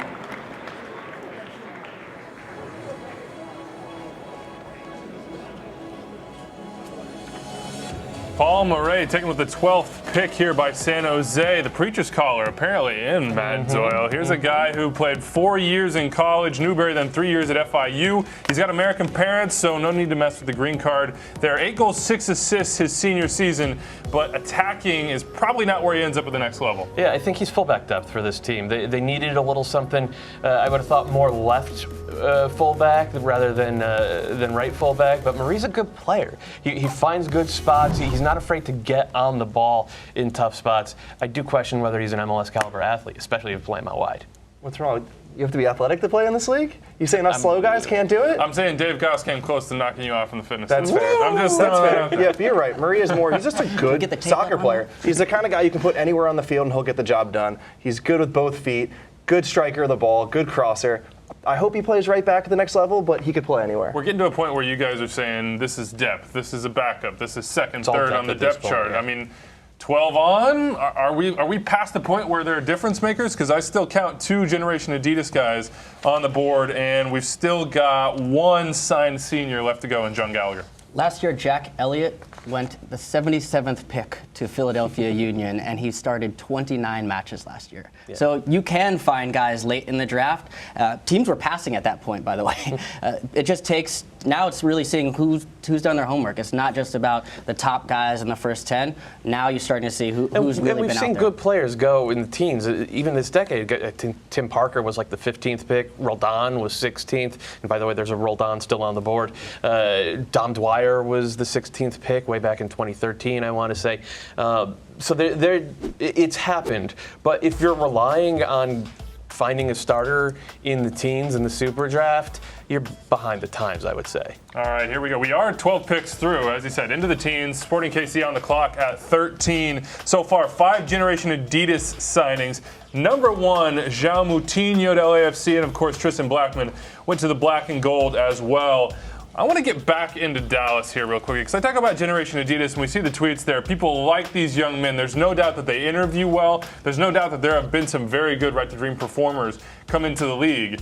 When you pick up 2 players like this with similar backgrounds, probably spent a lot of time around each other as they came up and have similar roles, why would you do that, Ali? What do you think FC Dallas are thinking here? Well, I think a lot of times, you're trying to make an educated decision about how these amateur players can acclimate themselves into the next level. And so when you can pick a player and select a player that's been in a number of different places and has had success at each different place, then you can make a reasonable inference that they may be able to acclimate themselves in a more effective way than maybe a player that's lived in his same hometown for his entire career. And so in a lot of different ways, you really want to try to minimize all the variables, and that variable about can this player come into Dallas, play on our team, live in a new market, all those things associated with professional soccer. I think if they've done it already, that gives you a little bit of confidence. All right, 13th pick is in. Let's head back out to Philadelphia and see who Sporting Kansas City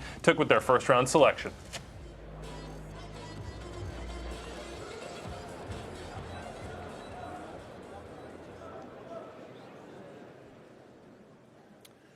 With the 13th pick of the first round of the 2018 MLS SuperDraft, Sporting Kansas City select from Butler University, goalkeeper Eric Dick. Atlanta United FC are now on the clock.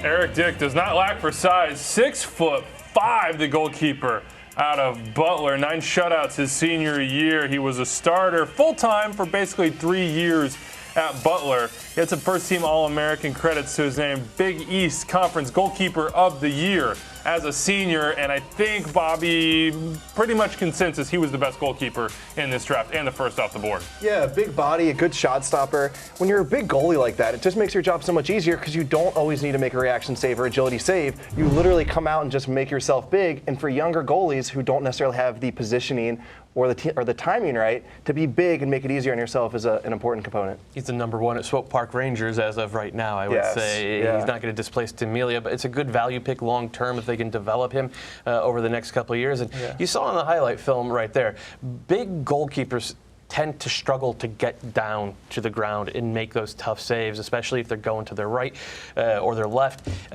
Dick can make those saves. Yep. He has some agility for a guy his size. All right, Atlanta next on the clock. They got Julian Gressel, the Rookie of the Year last year. We'll see what they do here.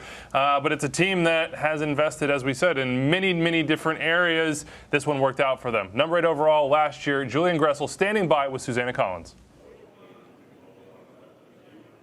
Julian, it was only a year ago that you were up on that stage. What kind of memories are flooding back for you? What has this day been like watching this on stage? It's definitely been different. I mean, last year I was really nervous and really anxious to see where I would go. And everything went by kind of in a blur and really quick. And today it's really nice that I got to come back and really just take it all in from kind of like behind the scenes and see how those guys actually look and feel right now. Your team, Atlanta United, on the clock, about to make a pick. What are you expecting them to do here? Do you have any favorites in mind, perhaps? Not really. I mean, I don't really know what they're going to do. You know, I think we have a good squad already. So I don't know if they need to add any more like big time players. But it's a thing. The club will make the right choice in the end of it. And I mean, there's still another German guy out there. I've kind of become friends with him a bit, so we'll see who they pick now. But I'm excited to see who my teammate's going to be. Julian, enjoy the rest of your day. Thanks for the time. Thank you. That other German guy is Gordon Wild, one of the 2-generation Adidas players still on the board right now. Is Gordon Wild a possibility here? Could they go this route? They could. I find it hard to believe that they're going to spend an international roster slot on a guy who really didn't look great all season and didn't test well athletically and didn't particularly play well at the combine. So I'm hard pressed to imagine this happening. If you look at that roster, the spot where they need depth is right back. But thanks to the Revs, going full on monopoly, there are no right backs worth taking at the 14th pick. I don't know. I'm kind of at a loss here, guys. Center back, right back. All I know is if they take Gordon Wild, Almiron's head will explode. Gordon Wild, a very good player, but very direct. He's not looking to combine in the middle third. He's not looking to combine in the final third. He's putting his head down, and he's going for goal. So a good player, but not right for Atlanta. I'm looking at their depth chart. They don't have any holes, but they are going to take a player here with the 14th pick. Let's go back out to Philly and see who he is.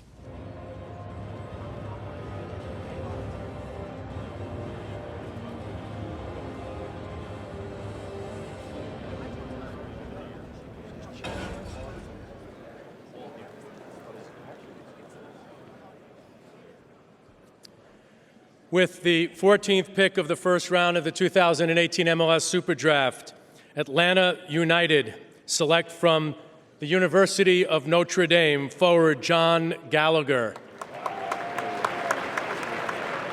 Minnesota United FC are now on the clock.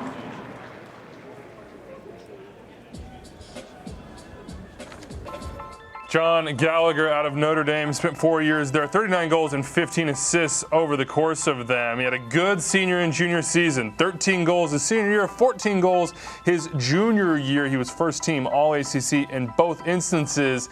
He's got some Irish blood. He traveled with Juventus, Marseille, Blackburn Rovers, and Newcastle in his day. He is the last signed senior to be drafted, Bobby. What are they getting in John Gallagher, Atlanta United? Mostly a goal scorer. At the combine, he played a box-to-box. He played out wide, but that's just not the right spot for him at the next level. He's got to be a goal scorer. Put him in the box, a little bit like Martinez does. He's really a poacher a lot of the time. So it might fit to have all those assist men around him and just put Gallagher in the box, who's got good movement and he's a good finisher. I don't see Gallagher as a Martinez-type player at all. Martinez runs the line off the shoulder of the defenders. He's not a 1v1 player. I mean, I think didn't have more than like 2 or 3 completed dribbles all season. Gallagher is a guy who gets the ball on his foot, looks at the defender ahead of him and says, I'm going to beat you. I am going to skin you. Quick note here, Atlanta 2 just got started, so this may be another one where you're saying, hey, USL path to MLS. What I liked about the Gressler interview is he's like, yo, we're good. Like, where do you have a hole? And now this is the way the league has changed, that you can be a first-round draft pick, and he's going to be behind a homegrown kid. Andrew Carlton should be ahead of this kid right away, especially looking at the forward line. He's the one that, Petke talked about, oh, we've signed homegrown players already. I think some of that's a little bit of puffing your chest to the academy, but in this case, Atlanta United falls in that same boat. All right, let's get to Minnesota, who acquired the 15th pick here in that trade earlier on today. The Loons, look, their expansion season did not match that of Atlanta United. You can see here their current 11, as Kalen and Bobby see it. They've got work to do. They say they like their back line guys, but goals allowed was a big problem for them in 2017. This is a team I'm way higher on than all you guys are. I like this squad, strangely. I thought Ibsen was better than most other people did. Cronin is a proven winner in this league. And really, who knows what you're going to get out of these front four? That could turn into be one of the best front fours in the league. For me, it's got to be center back, Kalen. They've got to. I mean, maybe Boxall's a good enough player, but that's really the one weakness in the squad. Well, they've also got Toye, remember, from IU, just drafted earlier in this one. Dunladi, for me, too dangerous to be stuck out on the wing. This is what I was talking about. Can him and Ramirez find that partnership? Finley always better on the right-hand side, getting to that end line, serving balls either back across the grain to Dunladi or Ramirez getting to the near post, trying to finish those off. This team has a lot of work to do still, but they've made some nice pieces already. Andrew, let's see where they're going next. Yeah, the pick is in. Number 15 coming up here from Philadelphia. Let's see who Minnesota United took.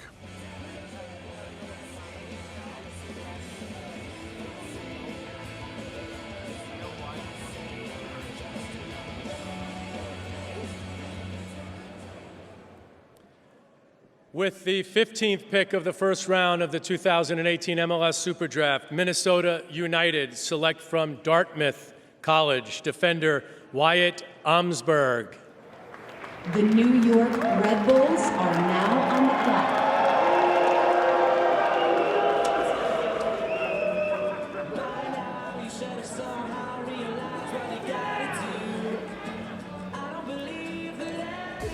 Wyatt Omsberg, we talked about them maybe taking him earlier on.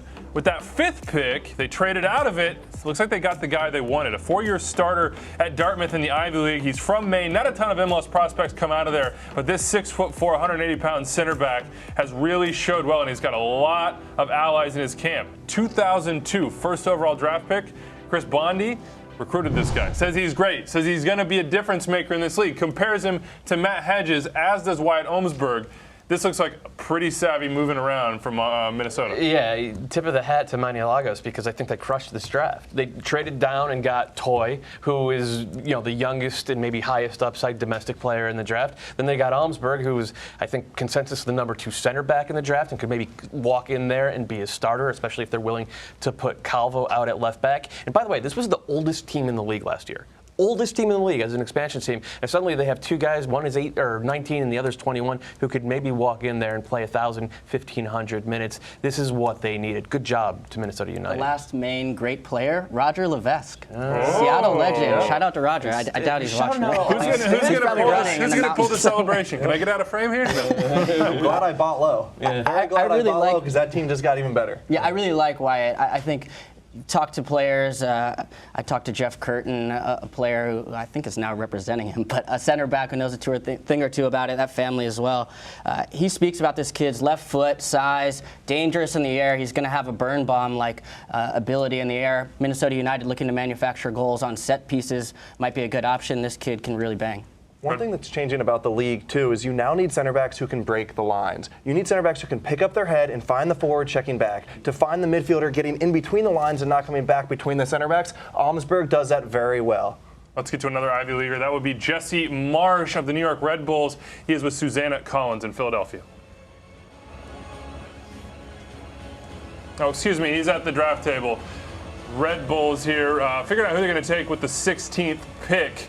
They've done well in the draft. They've done well with the homegrowns. They've got a couple signings already this season. Ali, where do you think they go with a pick like this? How do they look at Red Bulls and Red Bulls 2 and fit this into the mix? Well, they've got a couple different tools because they've got a first team and they have a second team. I think what's most important for the club is they're going to try to find a player that can actually fit the way they want to play. It won't be position specific. I think they'll be looking for there's a number of different positions that they can look to strengthen, but because they have two different teams, they're going to be looking to just trying to find the best football player. There's a profile though, yeah? Absolutely. They've gone young, they won athletic, they're going straight toward that high pressure system with both feet, to be honest with you. Well, yeah, I mean, at the end of the day, they want to win though as well. So they have some younger players and there's a certain defined style, but they're just trying to find the best player that they can so that can help them win games. Brian White went to Duke, scored 10 goals, 3 assists for Duke last year as a forward, second attacker kind of guy, was the PDL MVP playing for New York Red Bulls U23s this summer, had 17 goals in like 15 games. He's one of those sort of all-around attackers. You could line him up anywhere in a 4-2-3-1, anywhere in maybe a 4-2-2-2. They're familiar with him. He's from North Jersey. This is the most natural pick of the draft. They have to take him. He's definitely a consideration. They know him very well. I mean, the one thing that the club has is they have a very rich academy. And so they have a little bit more latitude in terms of the type of player or the quality of player that they're selecting because they may have other players in their academy that are already in that pipeline, and that influences who they're going to select in the draft. We're talking a lot about USL to MLS. They're spending those first few days in USL. Bobby, you have experience in that league. Is it difficult to make that jump? How do these Red Bulls products have to navigate that sort of journey? The biggest difference is physicality. If you watch a USL game, it's good soccer. A lot of those guys can ball. The combinations are good. The biggest difference, as is always true when you move up levels, it's just a little bit faster. And it sounds like it shouldn't be that hard, but if you go from one speed to another, it's a world of difference. So they're often good enough soccer players. It's just being able to do it. It's a little more physical and literally it's just a touch. It's not that much, but a touch is often enough. Right now, a timeout for New York Red Bulls. Perhaps a trade in the works here. We will see what happens with them when you look at their offseason. Kalen, Sasha Kleshtin out. That's the second year in a row. You've seen the captain traded. They've gone young. Tyler Adams expected to make the jump. What do you expect from the Red Bulls in 2018? Well, Sasha Kleshtin leaving this year, and then Dax McCarty leaving the year prior. So the Red Bulls have really invested a lot into Tyler Adams and Sean Davis to step up and fill those holes. I think they're ready for it. I think this is a smart move. Now, they put a lot also on now Tommy Redding, who's come up from Orlando City for Sasha Kleshtin and Rivas. I think they both end up in the starting lineup. I think a formation change may need to happen to accommodate that, but I'd be interested to hear what Ali says about this Sasha move. Did it surprise you, and how do you think it will affect not just the team on the field, but the locker room? Well, I think that whenever there is a big presence on the club, within the club, and there's a trade or a transfer that's involved, it has the tendency to shake a club. It'll be the coaching staff's opportunity or responsibility to manage that process, and that'll start from day one once the trade happens, and that will bleed into the preseason. They do have a lot of young, newer players, I think, that can really help the club and do well. Sasha was a coach on the field and in the locker room. And he had he earned the respect of his teammates. He earned the respect of the coaching staff and the organization. So his leaving is a big hole or a void to fill, not just for what he provides, as a footballer, but what he provides just in terms of his personality and his leadership. Now, when a player leaves like that, it gives other guys opportunities to step up. What's Felipe going to do? What's Tyler going to do? What's Danny Royer going to do? Let's check out the starting 11. Yeah. Speaking of those guys, you guys are standing by here, and Kaku's not there, by the way. Romero Gamara, there are rumors he may be coming in, but this is the way you see it right now. Yeah, this is the projected 11, and mine specifically, Bobby. Now, you come across when you make a big shift in an organization, are you going to put formation first or personnel? And for me, you put the best talent on the field. You've invested in Redding, you've invested in Rivas, so you find a way to get them in there. So a little bit of a formation change where now you have Rivas and Wright Phillips up top together. Jesse Marsch tipped his hand a little bit late in games in the playoffs when they were down or needed a goal. They did play 2 strikers. How do you think this affects their midfield, and where do you see Adams playing in? Dude, the Red Bulls are one of those ones where who knows what formation they're going to play. This makes as much sense as any. Having talked to Jesse about their formation, he said the main thing they're going to talk about in preseason is philosophy. Where does Tyler Adams play? Who knows? That's one of the big things Jesse and U.S. Soccer have to figure out. How do you get the most out of one of your prime products? And the question here is, where do you put Kaku? If that deal gets done, that's one of those rumored deals of a young Argentine player for the Red Bulls. They say they're close, but you got to get over the line. Speaking of another, Barco watch is on. Susanna Collins is down in Philly with Darren Eales, the president of Atlanta United. Darren, Atlanta has one of the most dynamic attacks. You guys add another forward in John Gallagher. What was behind that pick? Yeah, look, I mean, John, we like his work ethic as well as the fact he can score goals and also set them up. And I think his flexibility, he could play a false 9, he could play wide. He's someone I think will, he's not going to be under pressure to sort of be starting games for us. I think it gives him a chance to fit in when Tatar's got him up to speed in his system. And that flexibility and that work rate is something that we're looking for. Well, Barco Watch was all the rage in Atlanta for the last few weeks. As you guys continue to kind of set the trend in MLS for assembling your team, how gratifying is it for you to see it paying off on the field? Yeah, look, I mean, I think it just shows where the league's getting to now, the sort of level of players that get linked to us. Obviously, we don't comment on players who are under contract elsewhere, but I think the fact that you see these players being linked to the league is a great thing. And, we've always said it. The first year was great for us to make the playoffs, but we want to be a team that's competing for the MLS Cup, so we need to improve every transfer window, and that's what we'll try to do. Darren, thanks so much for the time. Thanks, Suzanne. Playoffs not good enough for Atlanta United. They expect to be there, and they want to win MLS Cup. We'll see if they do it. We'll see if they get Barco. Let's go back out to Philadelphia. The New York Red Bulls, number 16 pick is in.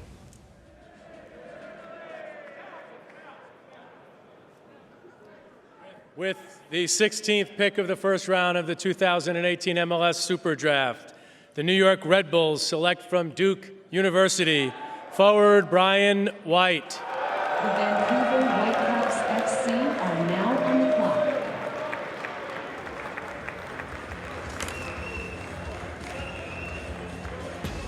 Took a timeout to pick the guy that Doyle said they were going to take all along. Brian White out of Duke, spent 4 years there, 10 goals, 3 assists his senior season, started 20 games for the Blue Devils, the second team All-Atlantic Coast Conference player. What'd you see in him, Doyle, that makes him such a perfect fit? I think he's clever. I think he figures stuff out in the final third with his movement away from the ball. Not super tricky on the ball. He's not like Gallagher or Mueller in that way, but he's just a good, solid soccer player who seems to think the game. And if you're going to play a high-pressing system, if you're going to really get after teams, you got to be clever and you got to figure stuff out on the fly. Help the folks at home understand who he might be in this system. Is there somebody on that first team right now? Is there somebody within the organization? If they play the 4-2-2-2, which is what I think they will do, then he's Carlos Rivas' backup and the front two. He's not a number 9. Yeah, I don't disagree. I think what's most important in that selection is the fact that they think that this guy knows their system.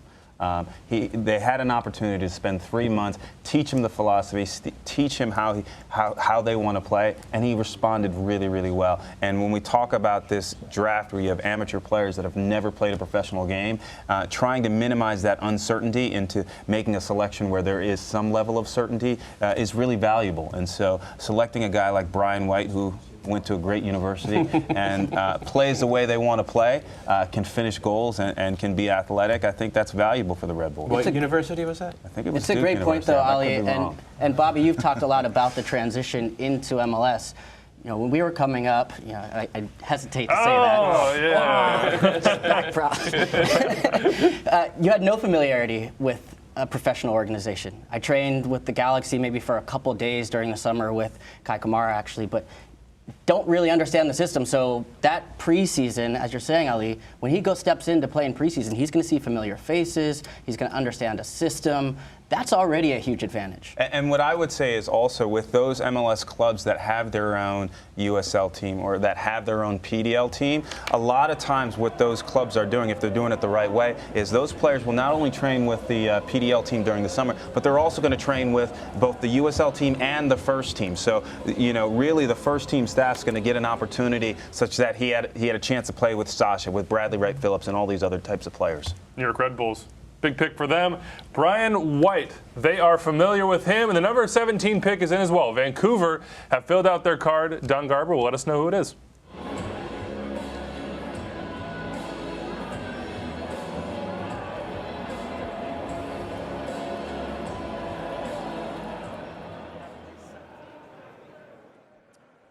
With the 17th pick of the first round of the 2018 MLS SuperDraft, the Vancouver Whitecaps select from the University of Washington defender Justin Fittis.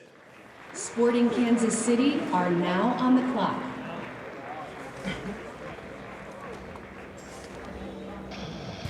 Justin Fittis, defender out of Washington. Vancouver Whitecaps don't have to go very far to scout him. He is a defender that I think that's a position that they probably look to fill in this draft. It's, as we talked about, a place to get an effective player. He's a left back, and he is a blazing fast left back. And if you look at what they lost this offseason with selling Sam Adekubi and Jordan Harvey signing with LAFC, it was a place where they needed some depth. I don't think he comes in and starts, but he's a guy who has the physical tools, a la Jake Nerwinski, to play 1,000 minutes as a rookie in MLS. Yep, we'll see if Fittis can do as well. Let's go back out to Philadelphia. Susanna Collins is standing by with Jesse Marsh. Jesse, a busy day for the Red Bulls. 5 draft picks. Why was Brian White the right pick for you?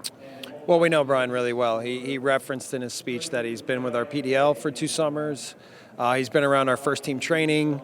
He's from New Jersey. He's from Flemington, which is actually just down the road from me in Princeton. So he's a guy we know really well. He fits the way we play. He likes the way we play. He likes the club. So we were hopeful that he would still be available at this pick, and we think that, put him into our system and some more, give him some USL matches and move him along and hope that he can have a first-team future.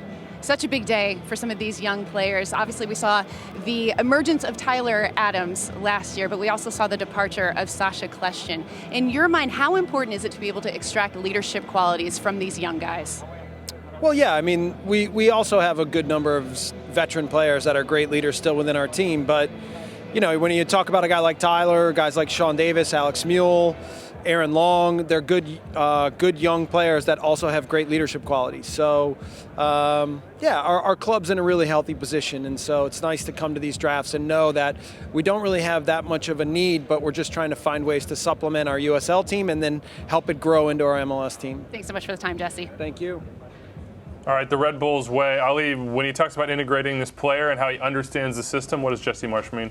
I think, they have a pretty defined way of playing on the field in terms of what their game plan is. They want to attack, they want to press, and they want to suffocate their opponent. And they also need players that have the physical and mental ability to be able to execute that. And so anytime you have the opportunity to bring in a young player and get reps with him in the summer for a good 3-4 months, and he's able to kind of play on all your different platforms and succeed and do well, then you kind of, like we said, you minimize that volatility and that uncertainty. So One of the things I want to make, some people on Twitter asking why was he not a homegrown signing. He was not a Red Bulls Academy product. He was a guy who went to a different New Jersey academy and played with the Red Bulls PDL team, which is a U23 team, which is where usually the best college players played during the summer. So he was not eligible to be signed as a homegrown by the Red Bulls. It's a distinction. You get lost in the weeds a little bit, but it's worth understanding. All right, let's go back out to Philadelphia. Sporting KC's pick is in, the number 18.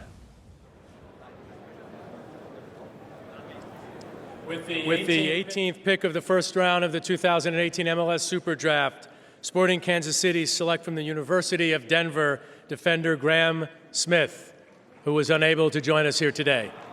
New York City FC. Graham Smith, a center back, started his career in college at Oregon State before transferring to Denver. He was a starter for all 4 years, 6'3", 185. He's got the size. He showed well at the Combine in Sporting Kansas City. In just the last 24 hours or so, have picked up 2 young center backs. Brought in an Argentine, Amor, from Vélez Sarsfield. Now they pick up Graham Smith, Bobby, here in the SuperDraft. Sporting Kansas City, probably the best center back pairing in the league. They didn't need to upgrade there, but it's a guy with upside. A center back with size, with pace, okay on the ball, but with his athleticism, you feel like in a couple years, maybe he develops into a nice cultured center back. See, I thought I had an opposite read on him. I thought he was actually pretty good on the ball for a center back, whereas his athleticism is what concerned me. He looked a little bit slow on the turn, and I mean, he's still learning the position. He was mostly a midfielder. And on the turn's important in that high press that KC often does, so maybe that's a concern for them. But they've used guys who aren't the most athletic center backs in the world before. So if he gets in there and he learns, but he's going to be learning at Swope Park. He's going down there with Dick, the goalkeeper they drafted at 13, and get used to that, guys, and see if you can do it at USL and impress Peter Vermees, and then come on Remember, up. Heiko Parra and Matt Buesler might be getting calls up for the men's national team, so depth at center back is a priority. All right, New York City FC, next pick is in Philadelphia. Remember, they've traded up the last 2 years. They understand first-round talent. Let's head back out to Philadelphia to see who the blue side of New York went with at 19.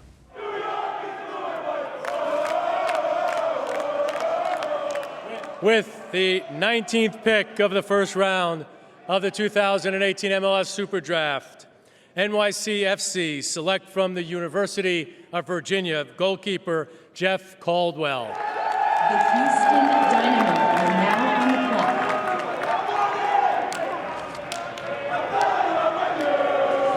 clock. Jeff Caldwell out of Virginia, 6'3", 190, a 3-year starter. You see the focus right there. Bobby, if I'm not mistaken, he had the play of the Combine from the goalkeepers from the penalty spot. Got down, saved 2. What'd you see from him? He did, but it's actually not his shot stopping that I think NYCFC wants. It's the passing. Yep. He is an extraordinarily good passer. He's comfortable getting balls off his defenders. He can play short and long passes, and that's the way NYCFC plays. They want to play out of the back. Caldwell fits right into that. I was a little surprised RSL didn't take him, to be honest with you. It maybe would have been a reach at 10 to take a goalkeeper, but if you're looking for an heir to Nick Rimando, this is the closest thing to it, because he is so good with his feet, especially, I mean, in our culture, in American soccer culture, we don't really teach that to goalkeepers, and he kind of stood out for that to me. Sean John's going to have that starting spot. No doubt about that. Dynamo on the clock at 20 here. But NYCFC's offseason, for me, has been the best in MLS. They've reinforced at every single position. They're too deep. The challenge right now for the Red Side of New York is a tough one. And Susanna is with Patrick Vieira out in Philly. Let's go check in. All right, Patrick, you just selected goalkeeper Jeff Caldwell. What was going into this pick? What was the mindset here? No, but we just looking at our roster and look at where we can try to make the right pick, and we are quite really pleased to go with the goalkeeper, because this is one of the areas we believe that it's always good to have challenges. We've seen the success of a guy like Jack Harrison, who is able to come in and make an impact straight away. When you look at some of these young players, what are the characteristics that sort of set them apart and set them up for success right away? Now, of course, we it's different ways to identify the talent, and I believe that every teams and every coaches have a different philosophy and different way you want to play the game, and you just try to find the right one who can fit your system. We've been really lucky in the last 2 years with Jack, firstly, and of course with Jonathan and Kwame, because we believe that those young players can help our football club to be successful. Appreciate the time, Patrick. Thank you. Thank you. All right, there you see New York City's fans pumped up to be on camera, chasing an MLS Cup title, trying to get over the hump with Toronto FC, but every year they have proved. Houston Dynamo, the next pick is in from Philadelphia. We are rolling right along here in the first draft. Let's go right in to that pick for the Dynamo.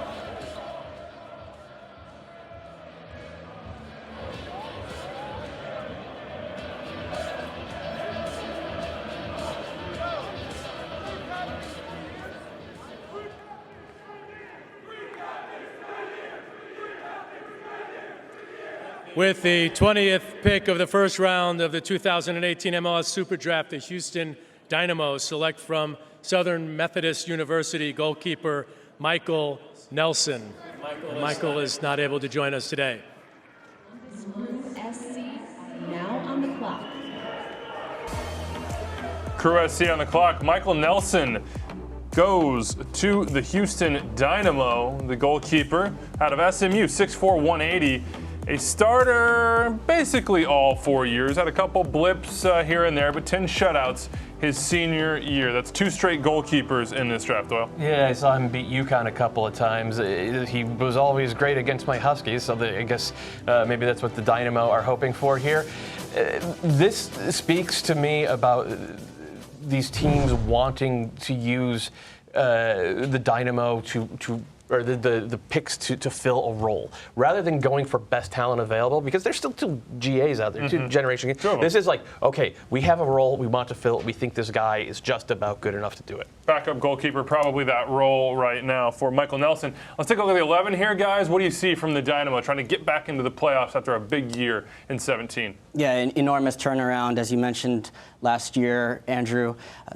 This team, I think, will look pretty similar to last, and that's because the team went out and secured Elise. That's the best starting point. On the other side, Kyoto faded late in the season. Minota's young, but I think he gets the full-time nod here. Remick could step in for Beasley. Where do you see this team going? Can they replicate the success of last year, Bobby, and make it back into the playoffs? If you're going to put me on the spot, I'm going to say no.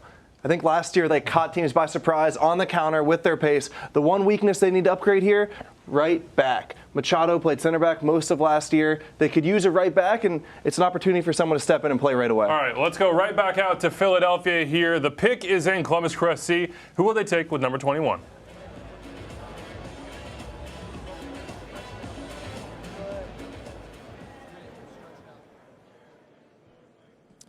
With the 21st pick of the first round of the 2018 MLS SuperDraft, Columbus Crew SC select from Virginia Tech goalkeeper Ben Lundgaard. The Seattle Sounders FC are now on the clock. Ben Lundgaard from Virginia Tech, 6'5", 200, a starter his junior and senior years. Got a ton of games the first 2 years of Virginia Tech as well. No way he pushes Zach Steffen out of the picture, but if you look back at the last couple Super Drafts, the guys who have stuck from the later picks, they've been goalkeepers. But let's go right back out to Philadelphia. Susanna Collins is standing by with Sporting KC head coach Peter Vermees.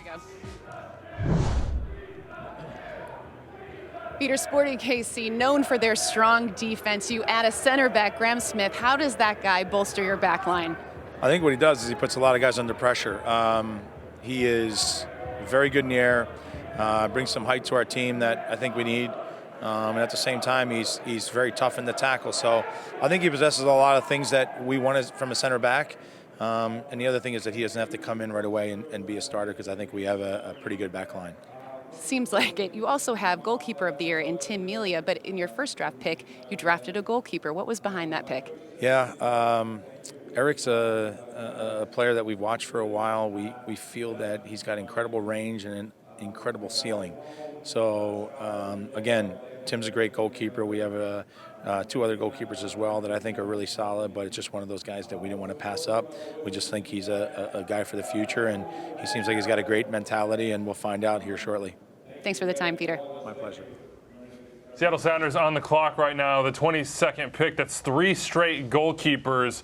As I said, those are the guys that tend to stick. Where are we in sort of the talent rundown here, Doyle? He's drafting for S2. And being that it's Garth Lagerwey, there's a decent chance that he's either going to draft Ali Curtis or Bobby Warshaw, because he just loves picking guys from Stanford and Duke. So that's where my money is. And if it's not one of you 2 guys, then my money is on Alex Roldan, the younger brother of Christian, who was very, very good over 4 years of college and very, very good at the combine. He's a little bit bigger, a little bit stronger, doesn't quite have the same defensive instincts, but I like him. I don't want to de-emphasize the draft picks at this point. Just because you don't play every game or you don't start 20 games a season doesn't mean you can't be very, very important to a locker room. At this point, Ali talks about this a lot. Character. Do you work hard in training? Do you get along with your teammates? So at this point in the draft, maybe you're not signing the guy to be an all-star, but you're signing a guy who can make an overall contribution to a 34-game season. And what I would say, especially when you get this late in the draft, and I know it's still the first round and it's late, but this is where you have process. And so if you have a process and a system, that's where you build in your luck. And so if your process and your system works, then you're going to be able to eventually, you're going to find the guy at 17, 25, 35. I think this is going rolled on. The two live together in Seattle. They don't even have to move. We're going to find out right now. Seattle Sounders, who will they take? Will it be rolled on?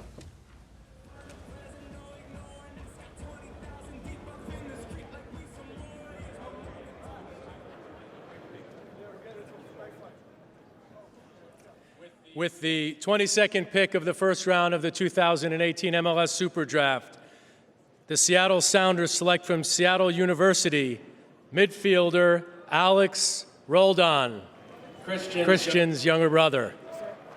Toronto FC are now on the clock. Alex Roldan from the University of Seattle. As Don Garber said, Christian's younger brother. He's going to be hearing a lot of that in the locker room, but he was a heck of a player at Seattle. He had 4 years there. He started 80 games, it looks like, and he had 6 goals, 8 assists his senior season. Probably not a goal scorer at the next level, but he'll come in, he'll have some good mentors in that Sounders locker room. He will. He'll be expected to play as a box-to-box guy, I think, and maybe after a year or two they decide, you know what, he could actually be a 6, but it's one of those 2 spots for him long term. But he's got a good engine, good head for the game, and it's good value for a pick right here. Toronto FC are on the clock right now. Of course, the defending MLS Cup champions. Let's take a look at the 11. This is the projected 11 of what they hope is the repeat champion. Yeah, Bobby and I have been trying to put together starting 11s for each team. I think this was the easiest. Yeah, you got the easy one here, man. What's there to say here? Well, the big thing to say is they lost Bakero on the right side. And as I've said over and over, in this league, outside backs are becoming more and more important because clearly Michael Bradley and Vazquez are very good players, but everyone has good center midfielders at this point. Everyone has good strikers, so where can you differentiate yourself? Outside back. I think Bakero could actually be a pretty big loss, guys. I don't know. Hassler had 9 starts, 3 goals, comfortable getting forward into the attack. This team looks solid to me. Can I talk Delgado for a sec, too? Of course. Because we talked about that MLS Cup, and they were amazing. But you know who was the best player besides Michael Bradley? It was Osorio. Osorio was so good in the middle of the field. I wouldn't be surprised if he gets that starting spot instead. I would be. Delgado, to me, was the difference between this team being a very good team and an elite team. When he was on the field and clicking, and you saw that during the playoffs, he struggled, I think, through most of the playoffs. Yeah. And then when it clicked for Delgado in the final, they destroyed Seattle. But I want to make a point here. Everybody says, the draft doesn't matter as much as it used to. I see 2 draft picks of Toronto's in that starting 11. Alex Bono at goalkeeper and Nick Hagglund at right center back.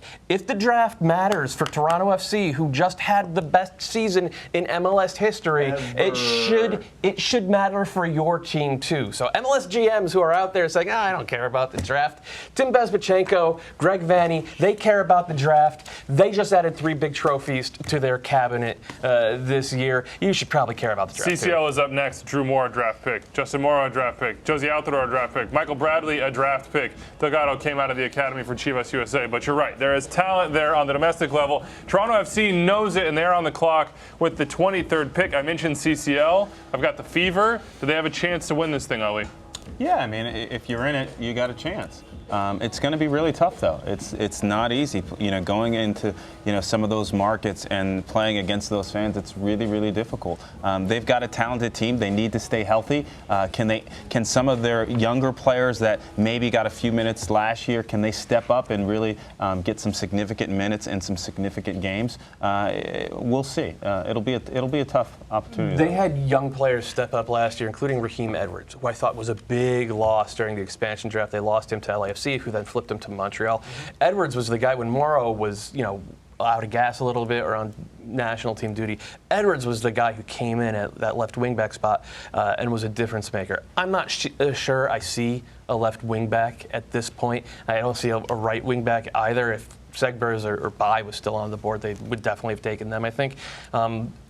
probably just means best player available, best pure passer of the ball. Maybe a guy like Alaski from UCLA. Maybe there are a few other guys who are, I think, more central midfielders, but can maybe play wide as well. But look for a guy who can connect passes. Well, here. if you're a player, this is a good club to go to because of their facilities, the way in which they cultivate their environment and their culture, and they're a team that's in a lot of competitions. They're in the Canadian Championship. They're in MLS regular season. They're in Champions League. And so there's a lot of games. They've got a lot of players that also play with their national team, so they may be missing games, and therefore those are opportunities. So it's a good place to be if you're a young player. You see the clock ran out on Toronto FC here. That may mean some movement here. It sounds like a trade is in the works for the Reds. 2 Generation Adidas players left still. Edward Opoku out of Virginia, the 20-year-old from Right to Dream, and Gordon Wild, the German, who stayed at Maryland for his junior season after he crushed it as a sophomore. He's 22, still on the board here. We'll see what goes on with Toronto FC. What do you make of these GAs dropping? I think Wild was in the draft because Ziggy Schmidt likes him. I think that LAFC or the Galaxy kind of suspected that they would be able to maybe trade into the early part of the second round and pick up Gordon Wild for a song. As for Opoku, I don't get it. I do not understand why he was a late addition to the class, and here on the verge of round 2, he's still available. All right, we've got some information for you coming out of Philly. Of course, we mentioned that trade. Let's see what went down.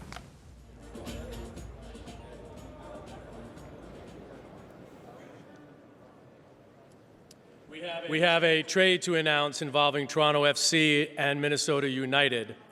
Toronto have traded the 23rd overall pick to Minnesota United in return for $50,000 in targeted allocation money and the 5th pick in the second round of today's draft.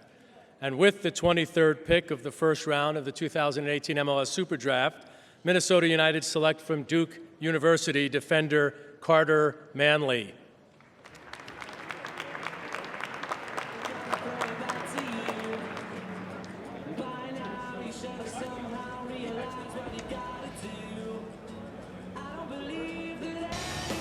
Carter Manley, the Duke Blue Devil, coming out to Minnesota United, who have made a bunch of moves in this first round. Got and picked up 3 American players to bolster their team in year 2.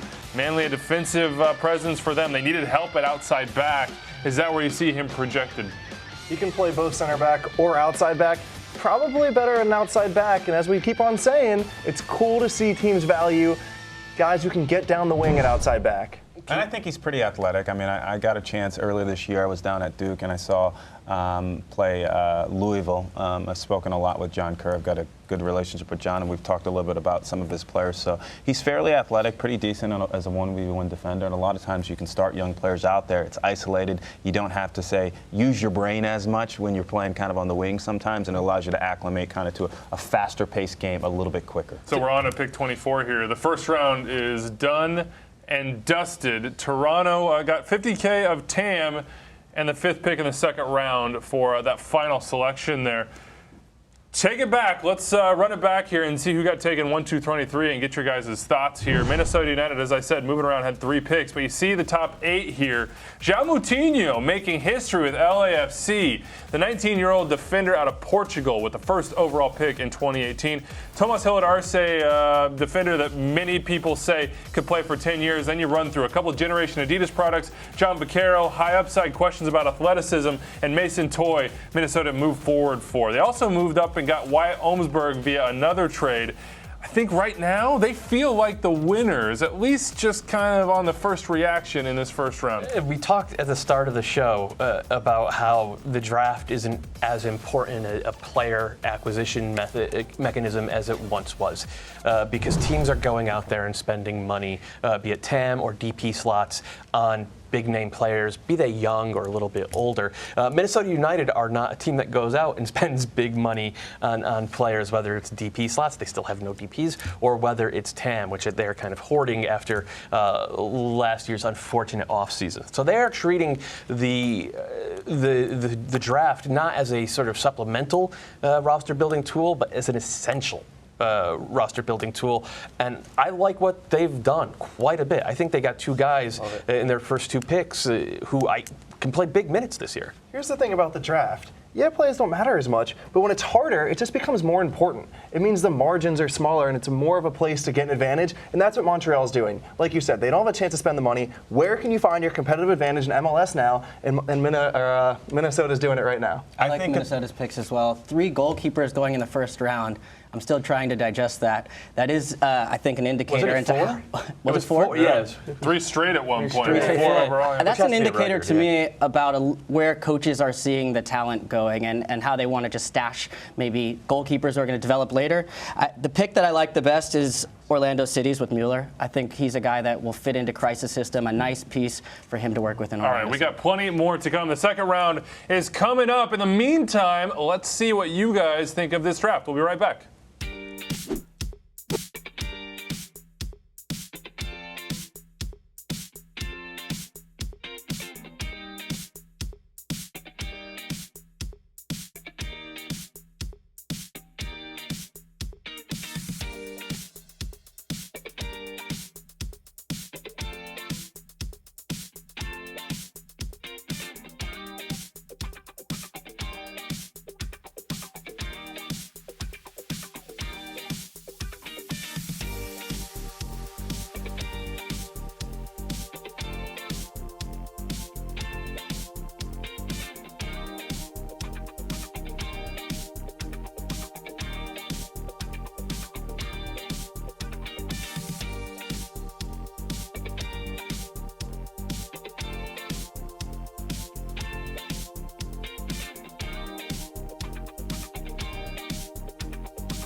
All right, welcome back to the Super Draft 2018 edition, rolling on into the second round. I'm Andrew Wiebe, Kalen Carr, Bobby Warshaw, Ollie Curtis, and Matt Doyle with me. LAFC on the clock for pick number 4, but we already have big reports out there from Paul Tenorio. Says a story coming on ESPN FC, but it is a blockbuster trade if true, guys. Chicago Fire sending David Accam to their Eastern Conference rival, Philadelphia Union, for more than $1 million in GAM and TAM.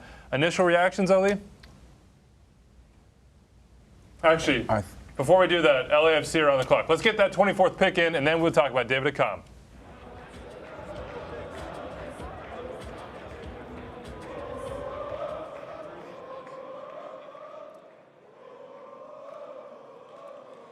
With the first pick of the second round of the 2018 MLS SuperDraft, presented by Adidas, LAFC select from the University of Pittsburgh, midfielder Paul Calvet-Planellis. The Colorado Rapids are now on the clock. Paul Calvet-Planellis out of the University of Pittsburgh, 5'7", 160. He's from Barcelona. Spent 8 years playing for FC Barcelona's academy. He was a U17 international for Spain and played a little bit for Barca B. 14 games played, 12 starts in 2017 with Pitt. They went for that pedigree, guys.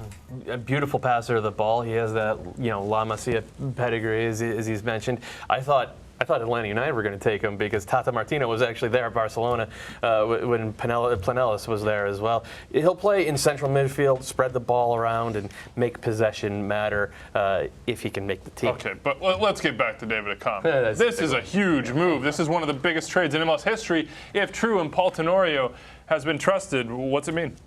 It's exciting for Philly.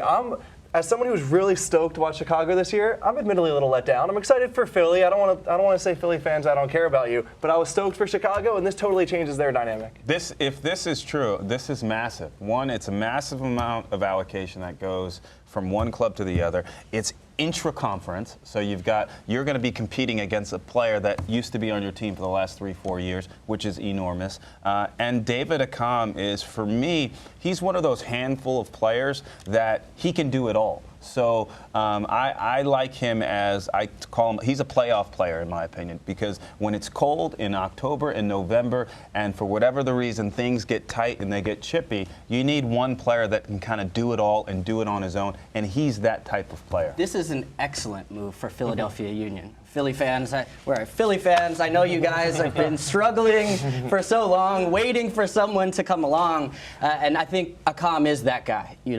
If you look now the way this team is structured, they're kind of set up like the Dynamo are. You get Picault on one side and Accam on the other. Nobody's going to want to turn and run with those guys. And then you have that balance. The fulcrum goes through C.J. Sapong, U.S. men's national team player. That front three now has turned this team from almost toothless at times, or all dependent on Sapong, to now having real balance on both ways.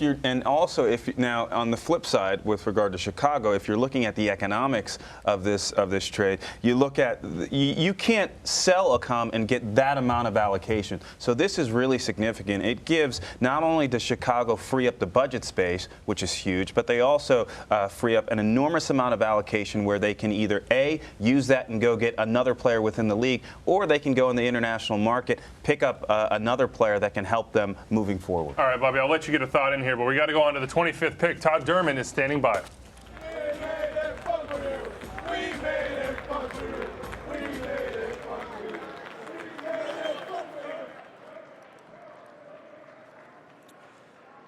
With the second pick of the second round of the 2018 MLS SuperDraft, the Colorado Rapids select from the University of North Carolina, forward Alan Wynn. DC United are now on the clock.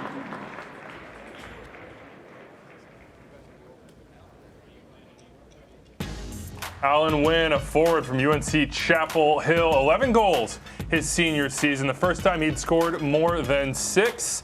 The Rapids picking him up as they build some depth up top ahead of another season in which they're trying to get in the playoffs after that big 2016-2017 was a down year. Bobby, let's get back to David Accam, though. You were sitting on a point. What was it? This just drives me bonkers when we talk about trades. who can you get to replace David Accam in this league? He's a top 2 or 3 attacker. No matter what amount of money you get, where can you go to find a player to replace David Accam? Well, I think he's a phenomenal player. I don't think he's a top 2 or 3 attacker. You got Bradley Wright Phillips, you've got David Villa, you've got a couple of players that probably I do believe he's in the top tier, but he's fulfilled his service. He's played 4 years on that club. He's given them good effort, good numbers. He's been a great servant, and now they've got an opportunity to maybe go in a different direction. They have other targets. You've seen that they have a strong track record of bringing in some other international players that have done well. You saw the designated player that they acquired last year. Maybe it's an opportunity for them to acquire a few other players and strengthen their club. I don't think there's any maybe about it. I think Chicago are definitely going to go out and acquire a few other players.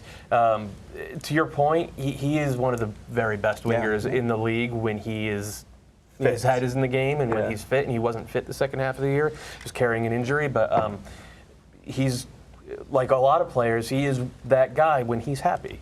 And there have been issues with David Accam maybe not being completely happy in Chicago over the last year and a half. Change of scenery, puts him in a place where he is the man. He's perfect with CJ Sapong because CJ's so great at coming off the line and playing runners through. And this should all work out for David Accam and for the Philadelphia Union. For the Fire, Nelson Rodriguez, he's got to go make probably 2 or 3 signings. Make no mistake, David Accam is a quality player. If you're going to move a guy like David Accam, you got to get something like $1 million of allocation. So I think it's probably a move that may suit both sides. The thing you wonder about a little bit is just moving a player within the league. But, even when you look at the Red Bulls and moving Dax to Chicago, it kind of worked out for both clubs. So it's not impossible. It's not the worst thing in the world. But a lot of times when you have a quality player, sometimes you like to move them into the other I do want to get back to the Lee Nguyen thing, which we talked about a little bit, I think, when the Revs were picking. Lee Nguyen asked for a trade. The Revs say they're not going to trade him. Chicago have needed a number 10. Chicago now have $1 million in allocation money that they could maybe put into a trade for Lee Nguyen. Could Juan Quintero be back in play? Do you go get like for like at the left wing, or do you stick with that number 10? I mean, Quintero to me is more of a number 10 than a pure winger anyway. So I think he's probably still in play a little bit, but if you're Chicago, you have to have plan B, C, D, E, all the way down to Z. And Nelson Rodriguez is a fastidious guy. I'm sure he does. Kaylin, tell me what the Fire with Lee Nguyen would look like.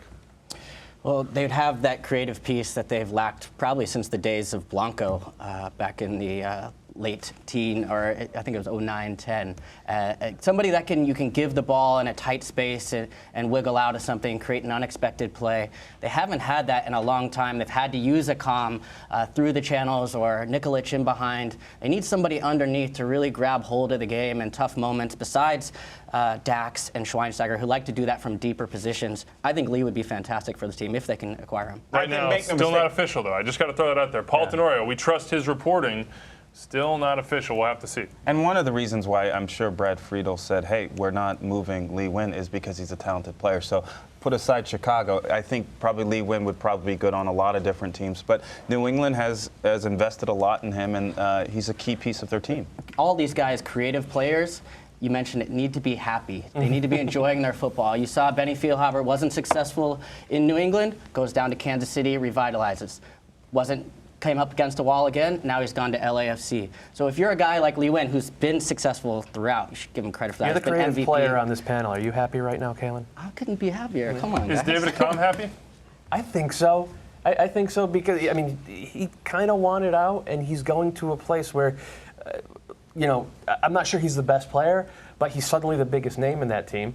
So I think he's probably pretty happy with this move. Let's be clear about something. That Philly staff needed to do something just to keep fans happy. We don't like to think about it that way, but sometimes you make a move just to get a little weight off your back. So now with Accam there, it did that. Yeah, he's a best 11 caliber player, and they just got him. So Philly fans should be happy. Philly fans probably blowing up Twitter right now. Vancouver Whitecaps are on the clock, and their pick is in. Let's go back out to Todd Durbin.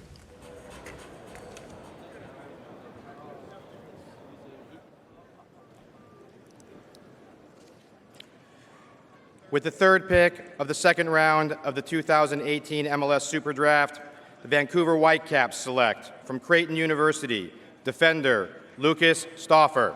The Colorado Rapids are now on the clock.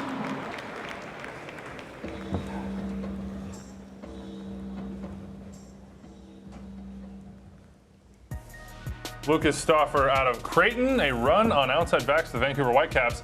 They learned well, apparently, from Jake Nerwinski. What can this guy contribute?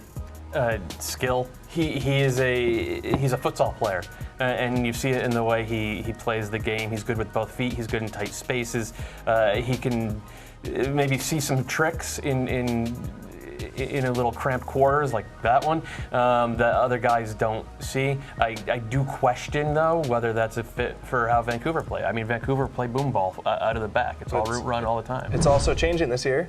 We hear whispers that it'll move to a 3-5-2. No more 4-2-3-1. Stauffer can play both essentially in the 3 or on either wingback. Play right, play left. He's just a guy that's good at soccer. We talk about these guys, good at receiving the ball, good at passing the ball, can play multiple positions. Vancouver Whitecaps with Kai Kamara. I mean, we'll talk about these outside backs, but Kai Kamara is the big addition. It's always about striker in Vancouver. Was that the right move? It remains, we'll see. I mean, Kai Kamara, he can put up numbers. He can score goals. So he's a big personality, too, so you're going to have to manage that. Vancouver is an interesting team. They're a team that's really, they've kind of gone up and they've kind of gone down, and they've kind of made moves that have kind of improved their team in one year, and then in another year maybe it hasn't worked out so much. So it'll be interesting. They're a team that you look at to say, are they going to make that next jump? Are they going to make that next step where they're doing really well in the playoffs and they're really going to make a push at MLS Cup?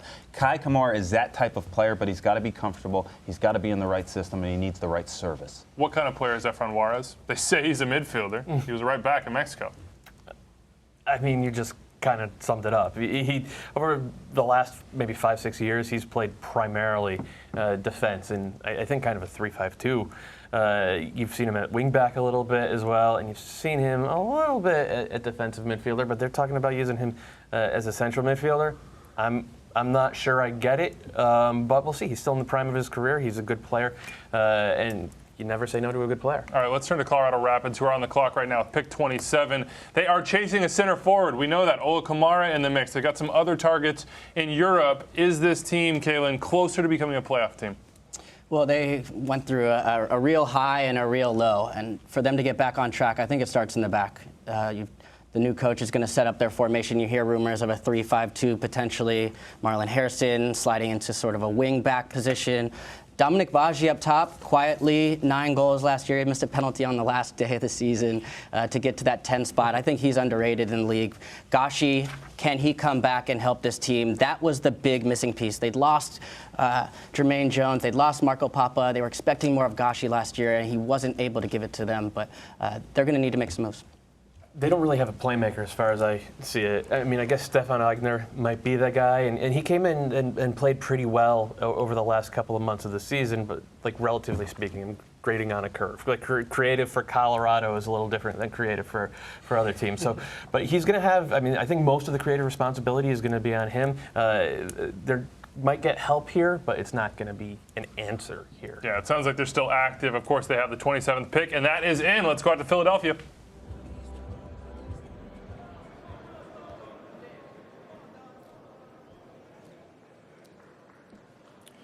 With the 4th pick of the 2nd round of the 2018 MLS SuperDraft, the Colorado Rapids select from Coastal Carolina University, forward Franzi Pirot. Toronto FC are now on the clock.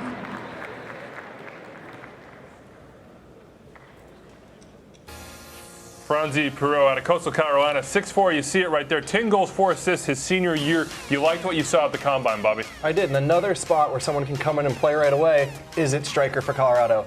Powerful forward, but I actually really like talking about these teams that didn't make the playoffs because it's up to your imagination on what they're going to do. Did Colorado get better? Did they get more likely to make the playoffs? Yes, because there probably wasn't anywhere else to go, so it's interesting to see how they make those moves. Center back feels like a spot they got to fill. This doesn't fill that. Just one piece in the puzzle, Doyle. What do they have to do the rest of the window?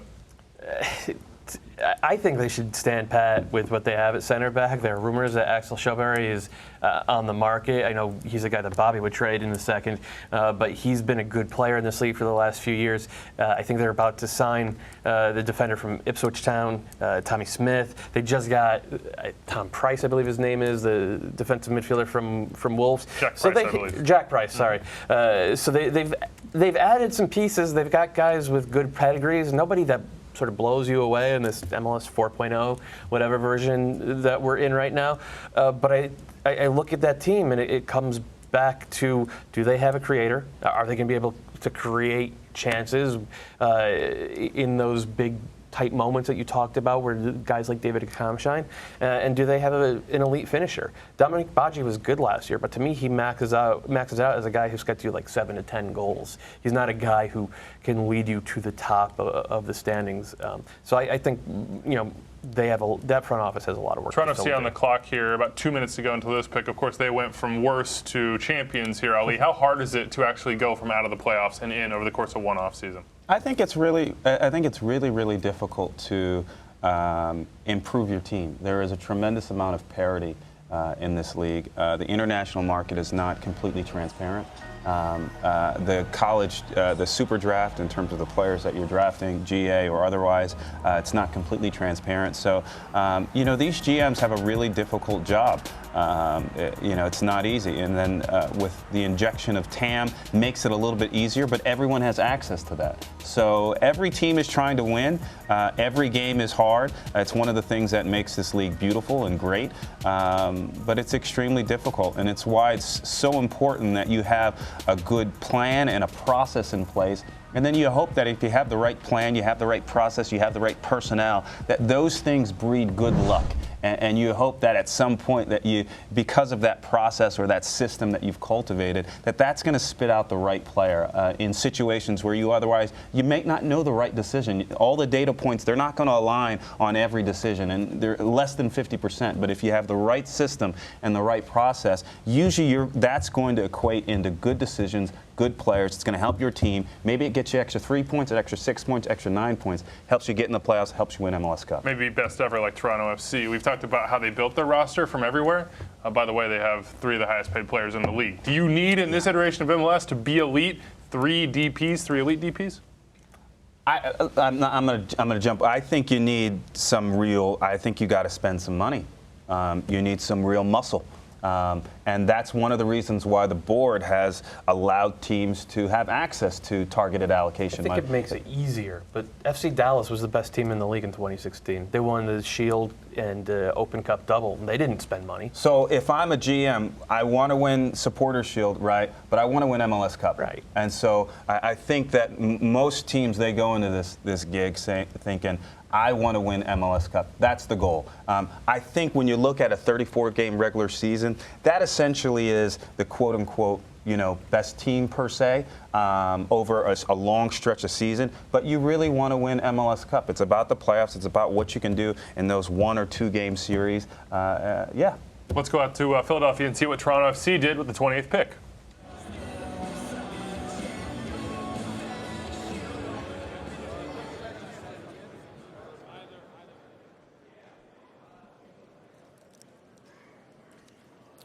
With the 5th pick of the 2nd round of the 2018 MLS SuperDraft, Toronto FC select from the University of Louisville, defender Tim Kubel. FC Dallas are now on the clock. Tim Kubel out of Louisville. Just Julian Gressel high-fiving somewhere at the SuperDraft floor. Another German goes here. Still waiting on Gordon Wild. We'll see what happens with that one. What'd you see from him, Bobby, resident defender, coming in with the analysis? Toronto is stoked about this pick. You talk about the guy who is the most natural replacement for Steven Beitashour. Yep. It's Tim Kubel. On the older side, not super athletic, but just a smart, decent soccer player and can slot right into that right wing back position. This is exactly what they did last year. They picked Oyvind Alseth, who gave them 200-300 minutes during the season at right wing back when Beitashour was hurt, when they didn't have other options there, and he was fine. And they had scouted him specifically for that role. Yep. They knew he could play right wing back in a 3-5-2. They know that Kubel can play right wing back in a 3-5-2.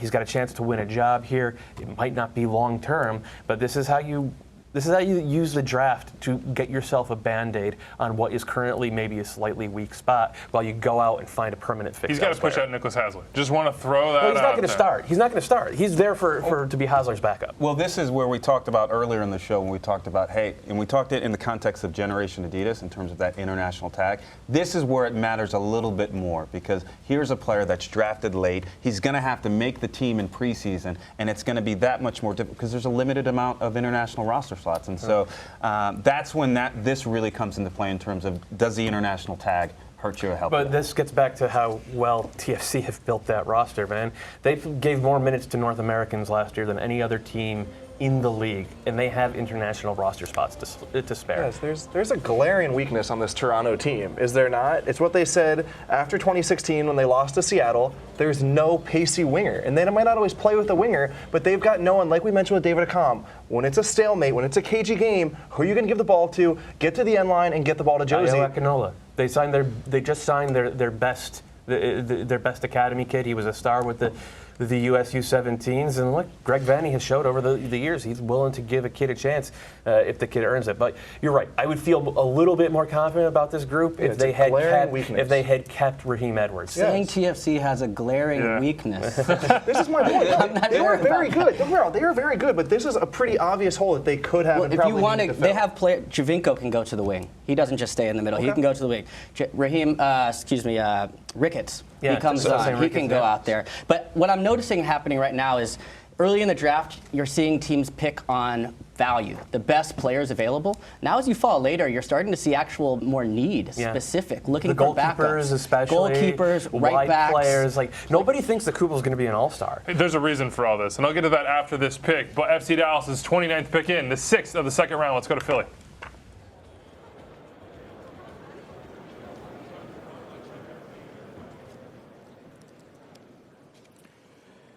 With the 6th pick of the second round of the 2018 MLS SuperDraft, FC Dallas select from Southern Methodist University, midfielder Mauro Cicero. The San Jose Earthquakes are now on the clock.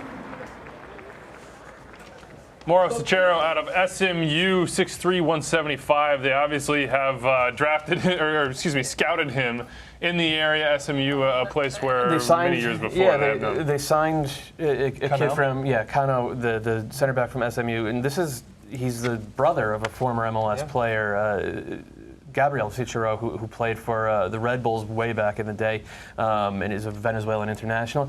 Cicero, before doing his ACL, was considered, I think, probably the best number 10 in college soccer. So this is like, okay. All-American teams. Yeah, so this is like, okay, maybe we can get him healthy and maybe we could find a spot for him in that midfield. It's a guy they know. Taking a flyer on him. I mentioned the second round and the gambles here, and you guys were talking about how do you draft. Well, 2017, 5 active players still in MLS. 2016 from the second round, 3. 2015, 5. Why is that? Why don't players stick from this round? Well, typically the better players are drafted earlier. Explain to these guys watching at home, the families, the friends, everybody else. Murder, my God.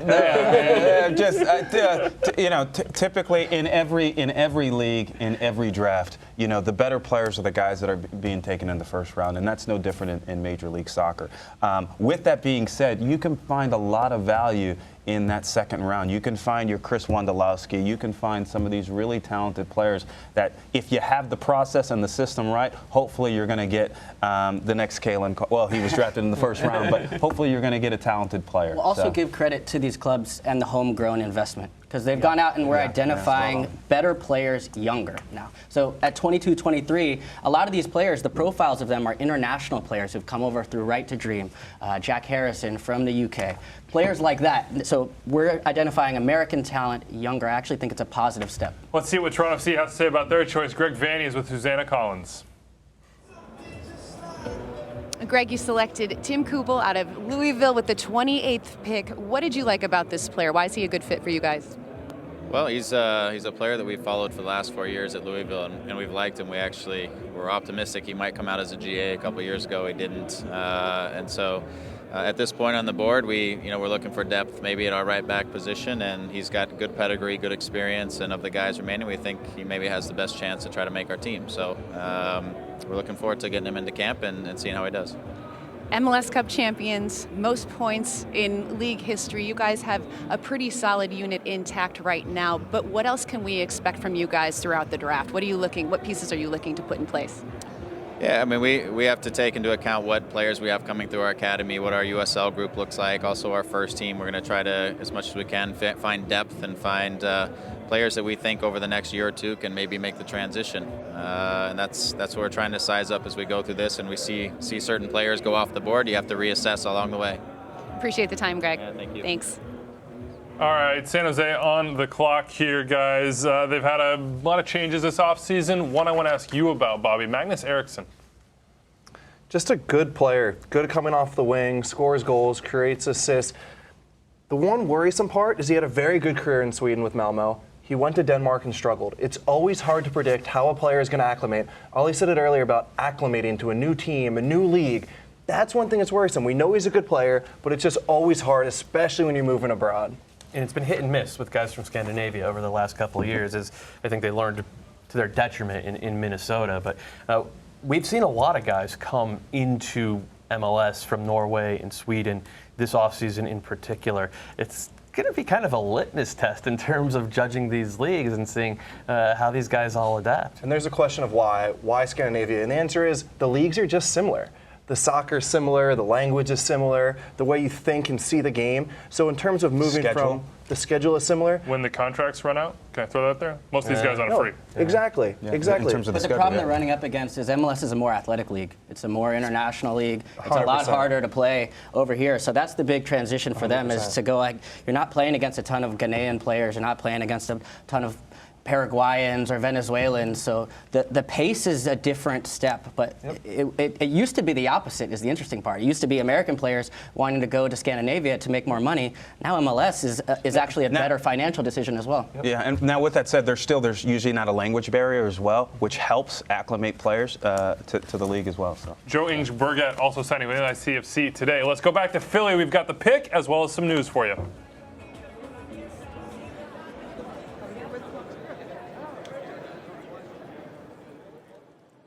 Before we announce the next pick, we have a trade to announce involving the Philadelphia Union and the Chicago Fire.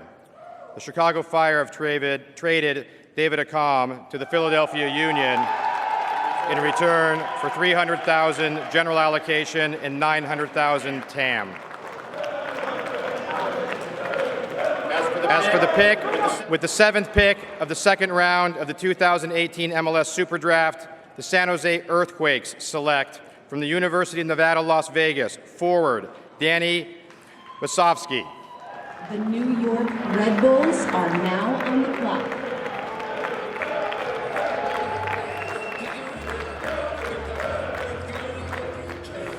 Danny Musovsky, you see him here out of UNLV.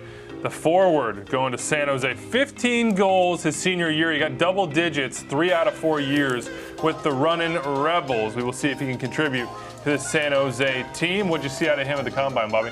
He had my favorite line, my favorite interview. A, he asked where Matt Doyle was and if he was coming to Combine. But B, there's a ton of number 9s at the Combine, and I asked them all what kind of number 9 you are. Danny Musovsky looks at me like I'm crazy. He goes, I'm a goal scorer. I score goals. It's like, all right, dude, good for you. So that's what we can expect. A guy in the Wando mold just scores goals. All right, he's got to score those goals. David Accam has a track record of doing so. We now know the nitty-gritty here. 300 in GAM, 900 in TAM. Go to the Chicago Fire, 1.2. Right up there with the biggest trades in MLS history. I look at that 900 TAM number, and it says something to me, Doyle. It says they're building around David Accam. They expect him to deliver probably 15 goals and 7 or 8 assists next year. And if you looked at the way Philly played last season, CJ Sapong created so much for his wingers, and those guys could not finish. I'm a big Chris Bonias fan, but he lost his scoring touch last year. If you put Accam in a groove in that spot, he's going to get you 12 to 15 goals. He's going to cause hell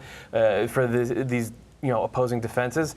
And I do wonder if this means they've decided they're okay with Adam Najem and Fabian Erbers as the sort of playmakers of second forwards working underneath CJ. They've had trouble playmaking. They've tried Bedoya there. They've tried multiple people.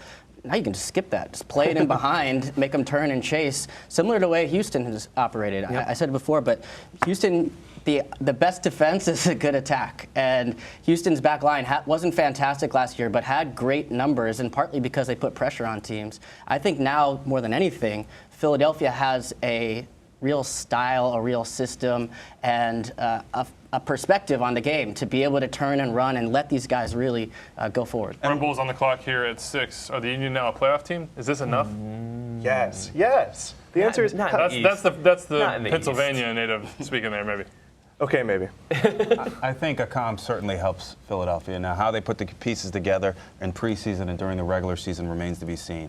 I like to look at this from a Chicago perspective in that the economics of this deal are phenomenal. You can sell 2 players and you get 1.3. They get 1.2. Added on the fact that they probably lost about 500K or freed up 500K in allocation, so they go up to about 1.7 million in cleared space. That's unprecedented. Loves the move. New York Red Bulls, their pick is in the 8th of the second round. Let's go to Philadelphia.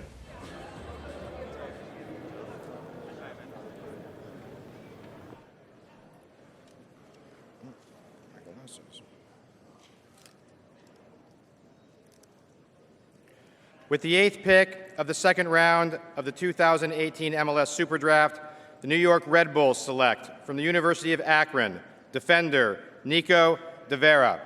Columbus Crew SC are now on the clock.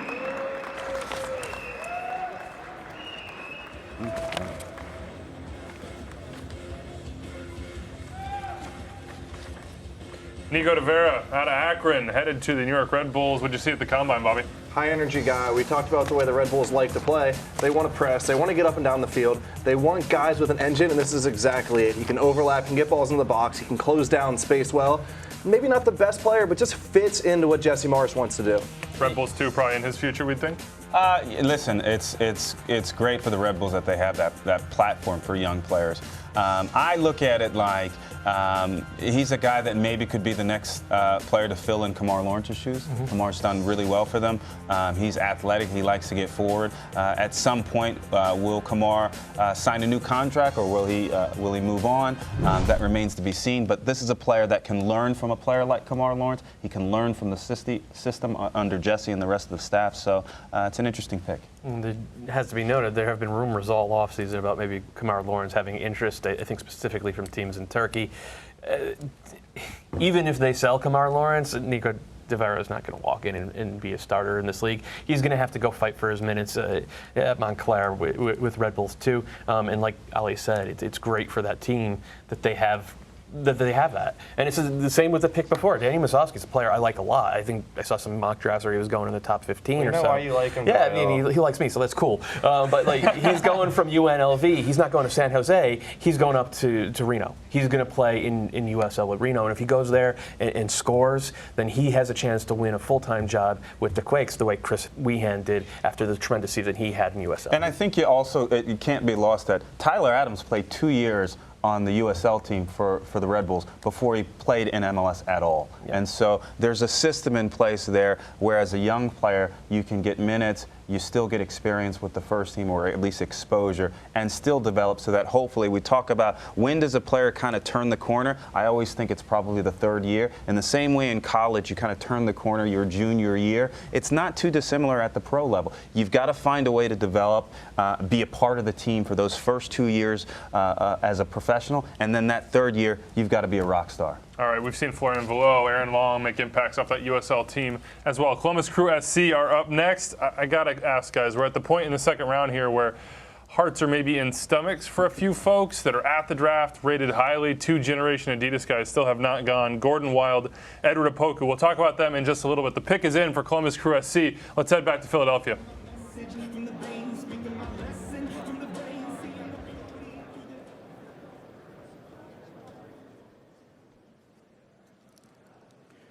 With the 9th pick of the second round of the 2018 MLS SuperDraft, the Columbus Crew SC select from the University of Virginia and member of Generation Adidas, midfielder Edward Opoku. Real Salt Lake are now on the clock. Edward Opoku out of Virginia, the 20-year-old, came out as a junior, 8 goals, 4 assists his junior season. He is joining a large Ghanaian contingent there in Columbus. He's going to be right at home with some of those guys. They took Lawless Abubakar last year, but the biggest move continues to be the Philadelphia Union picking up David Accam, $1.2 million in allocation money. Another Ghanaian, and Susanna Collins is out with Jim Curtin of the Union to talk about it. Okay, Jim, reacting to the big trade, the Union acquired David Accam from Chicago. Why was he your guy? Why did you want this player? Yeah, we talked earlier, obviously, and I kind of bit my lip and said some things were coming. But, yeah, really excited to get David, a guy who obviously can stretch a defense. We have some guys that can pass and get on the ball. He'll give them room to operate in space. But, yeah, David's a proven goal scorer in our league. His resume speaks for itself. Adding an incredible player, and we're really excited to have him in Philly. The Union fan base has been a little bit restless this offseason. Why should they be excited about this move? But listen, every team right now is not complete. You know, going into a preseason, there's still going to be a lot more action that happens throughout the league. Players will be brought in, players will be traded from different teams in the league. That's just the nature of our business. So I would say no team is complete just yet. We're excited to get to work down in Clearwater, and we know that we already have a good core group to work with. I think David obviously brings a different element to our group. We're really excited to have him. And you think about him and CJ Sapong operating together, that's something that I know center backs won't like to deal with. So that's a good thing, and I think it will really benefit the rest of our midfield as well, which might be the kind of thing that people don't see when trades like this happen. Jim, thanks so much for the time. I appreciate it. How does this benefit that midfield, guys? We know about CJ Sapong. Space. If you're lining up against David Accam, you gotta prepare for that speed, and that means you can't start swarming the midfield. And if you give guys like Bedoya, but even more so Harris Medunjanin, the ability to pick out those long balls, suddenly they are a much more dangerous team. It's what happens off the ball makes it so much easier on the ball. All right, pick is in for Real Salt Lake at 33 here. That is the 10th of this round. Let's go out to that one and see who Todd Durbin names. As well, so you guys gave me a great opportunity from a kid who started school at the age of 10 and be able to stay out here and speak great English and be the young man that I am today. So I want to say a big thank you to you guys. And all right, Ed Rapoku getting his time. Let's go to Susanna, who's with Gio Savarese of the Timbers. Gio, your first Super Draft as a head coach, you seem very calm, cool, and collected, though. How has this day been going for you? Very good. Of course, when you have the 61 pick, you know, everything is calm. And we've just been watching, everything that has been happening. I think some interesting players going to different teams. So it's been very good. What are you looking to accomplish today? What pieces? Are there people still on the board that you're excited about? No, I think for us the important part right now is seeing some players where they go to, how they will do in those teams. Make sure that we know exactly, follow them, and then see where they're going to end up in the future. Just keep the track, because as I said, we don't have a pick very close. So, and our team is pretty much in a good base. Thanks so much for your time, Gio. I appreciate it. Thank you. All right, let's go back out for the pick here. RSL on the clock.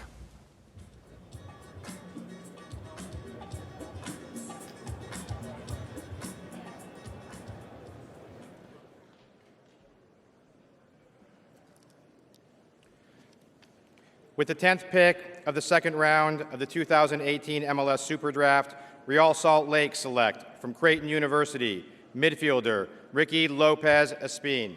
FC Dallas are now on the clock.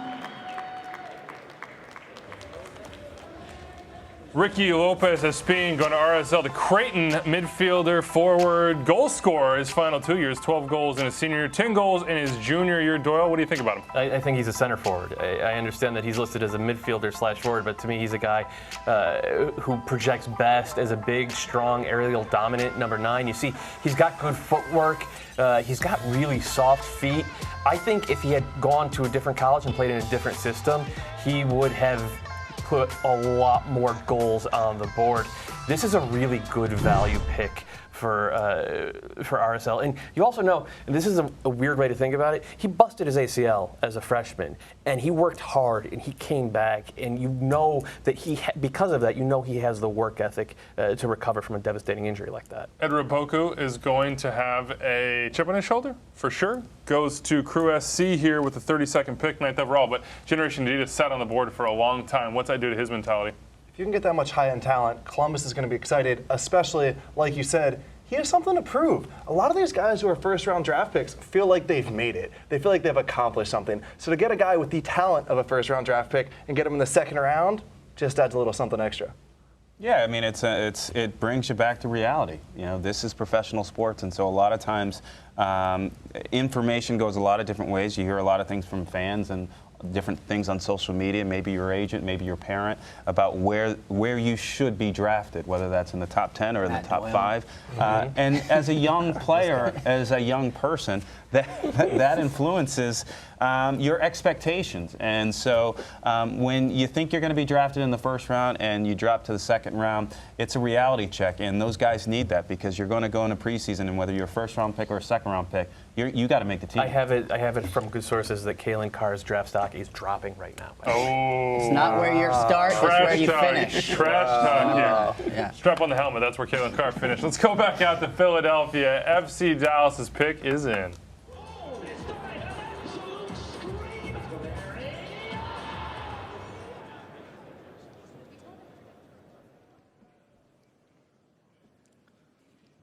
With the 11th pick of the second round of the 2018 MLS SuperDraft, presented by Adidas, FC Dallas select from Georgetown University midfielder Chris Lema.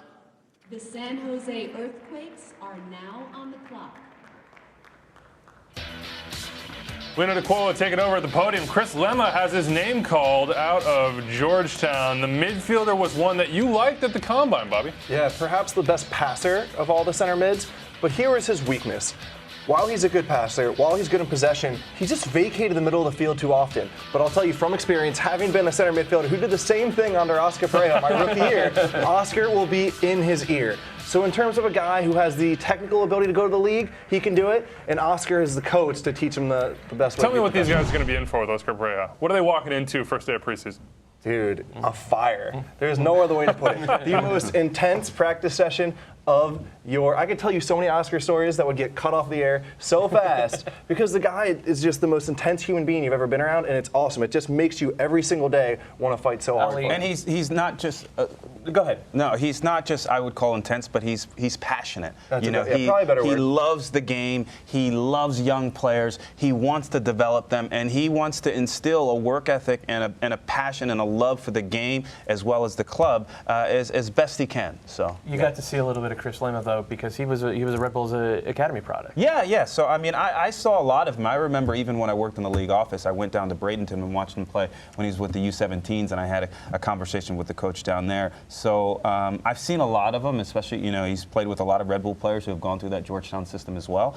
He's talented. He's good with his feet. I think there are probably maybe some questions on athleticism, and we'll see how he can move. But he's a talented player, no doubt. And I think that you know, pairing him with a club like FC Dallas and a coach like Oscar, I think gives him the best opportunity. So I'm excited for him. If you're a draft pick going late in the draft, you want to go to a club that plays young players, plays homegrowns, plays American players. FC Dallas is an excellent place for him to land. And I think Oscar, he appreciates how to play the game correctly. And I know that I'm not going into detail in terms of what that means, but you can kind of feel that, and that he loves the game. He knows how it should be played. And Chris Lema he's a footballer. We're basically halfway through the second round here. As we continue and wait for this pick from San Jose, let's talk about FC Dallas this year. CCL on the horizon. They've got a rebound after missing the playoffs. Had such a great year before that, Matt. What are they going to be? I don't know.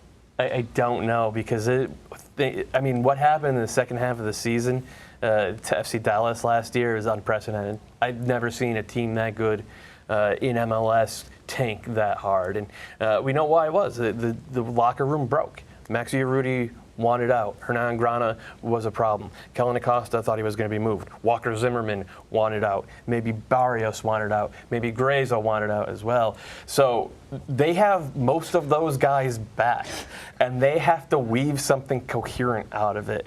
Good luck. The one thing they do have is we'll get to more on that in a top second, actually. The allocation. pick is in here. I'll get back to you, Caitlin. San Jose are on the clock, and they've made a decision. Let's go to Philly.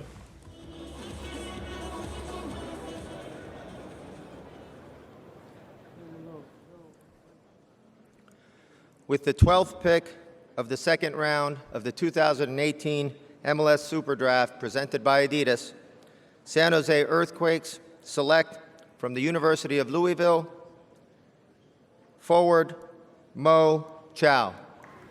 Atlanta United FC are now on the clock. Moutinho out of Louisville, 8 goals, 2 assists his senior season. But if you go back to 2015 at Cincy State, 25 goals and 11 assists in a single season. He impressed a little bit at the Combine, Bobby. What'd you see? Weeby, I feel like I'm a little bit of a broken record because I applaud these picks, and that wasn't always true. If you had gone back to my draft, to other drafts, I really thought these teams were bad at drafting. But to me, this is another good one. Chow has top-end talent. He needs to learn the mental part of the game. He needs to make better decisions. But especially for that forward line with guys like Wando, Vaco, Hoyson, not super athletic, Chow is a really athletic player, has some flair. So again, I'm going to applaud this second-round pick. Danny Hoyson re-signed. Was that a good move from San Jose? You just shrugged, Matt? I like Hoyson. I don't know about Chow. I didn't see that much athleticism for him. I think he looks the part maybe, but he doesn't play fast. And his productivity hasn't matched his potential, even though he's played for a very good coach and a very good system. But we're in the middle of the second round here. So you take a flyer on a guy who you think can maybe has a chance at being an MLS caliber player. And Chuck does have that. But he's got to figure out how to get productivity out of that big body of his.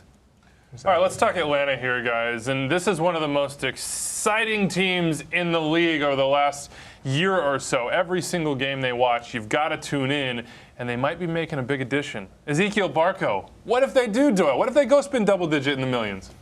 I mean, they raised the bar when they went out and they got Miguel Almiron. And they'll raise it again when they sell Miguel Almiron, probably for twice what they paid for him, if not more.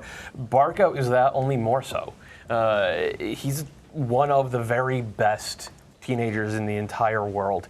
He's a guy who has interest from multiple big European clubs, but he wants to play in Atlanta for a couple years, and in part it's because of what that team has done, but in part it's because they went out and they got a coach with a global recognition in Tata Martino.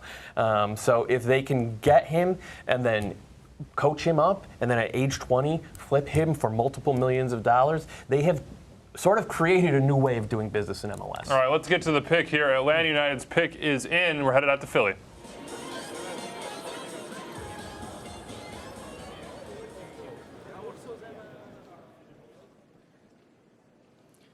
With the 13th pick of the second round of the 2018 MLS SuperDraft presented by Adidas, Atlanta United select from Clemson University midfielder Oliver Shannon. Atlanta United FC are now on the clock.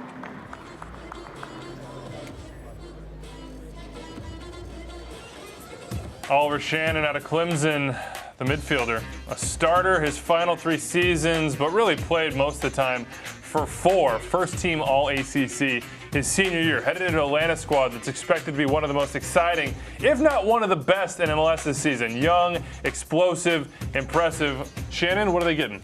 A destroyer, I think. Not a guy who just sits and protects in front of the back line, but a guy who, I mean, he's English. He runs around a lot, and he loves to try to spread the field. He has a chance to be an MLS caliber player. I don't know how they fit another international onto this team, even though, to be fair, they've done a really good job of getting green cards in Atlanta. Let's take a look at the 11 as it stands right now. Bobby, tell us what we're seeing here. Guys, I'm as stoked as anyone to watch this team. Kalen, how fun is this team going to watch? But I have one concern, and it's the balance. When you say exciting, there's also a drawback to that, right? At some point, you need someone to tackle. You need someone to do the little things. I asked Tata about this directly, and to be honest, he wasn't concerned at all. He felt he had Lorenowitz. He felt he had Carmona. So I'm stoked about it, but I am a little concerned that they need someone to carry the water. I say forget it. Outscore them, keep going forward, send these guys forward, just run. All these guys can get up in the attack. You could see Barco potentially coming in for Gressel there. He also has the versatility to play in the midfield. But the one guy that I'm looking at the most here, the biggest addition, Darlington Nagbe so far. So much of the attack is these arrows going forward. Nagbe gives you something that can put his foot on the ball, step on it, give you a little bit added possession. So much criticism was laid on him for his lack of production in goals and assists. He's not expected to do that. They have the guns to do that, the weapons. Nagbe can be himself. I see this as a huge signing for them. One point I want to make that you can never underestimate, and Ollie knows this completely trying to build a team, it's really hard to fit that many stars into an 11, into a locker room. Everyone wants the ball. Everyone wants the attention. So the bigger name guy you sign, it's harder to fit him into that cohesive system. I think that's a really good point. Everybody's a hero when it's 70 degrees and sunny. And so, for Atlanta, what's most important is they've got to be winning, and if they start to lose, then the bigger names you have that are accustomed to having the ball all the time, things start to become challenging. So Tata's going to have his hands full, but it's a good problem to have, is having tons of good players on your team. All right, Atlanta have back-to-back picks here in the second round. Let's go back to Philly for the 14th in the second round.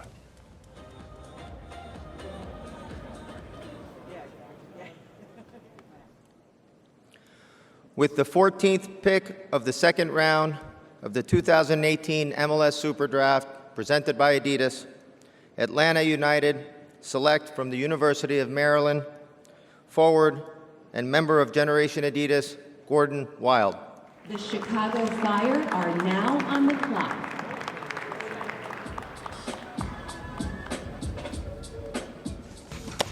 Got to be feeling some relief here. Gordon Wild, the final Generation Adidas player, comes off the board of the 37th overall pick to Atlanta United. He's 22, from Germany, spent 3 years at the University of Maryland, turned down that GA offer after his sophomore year.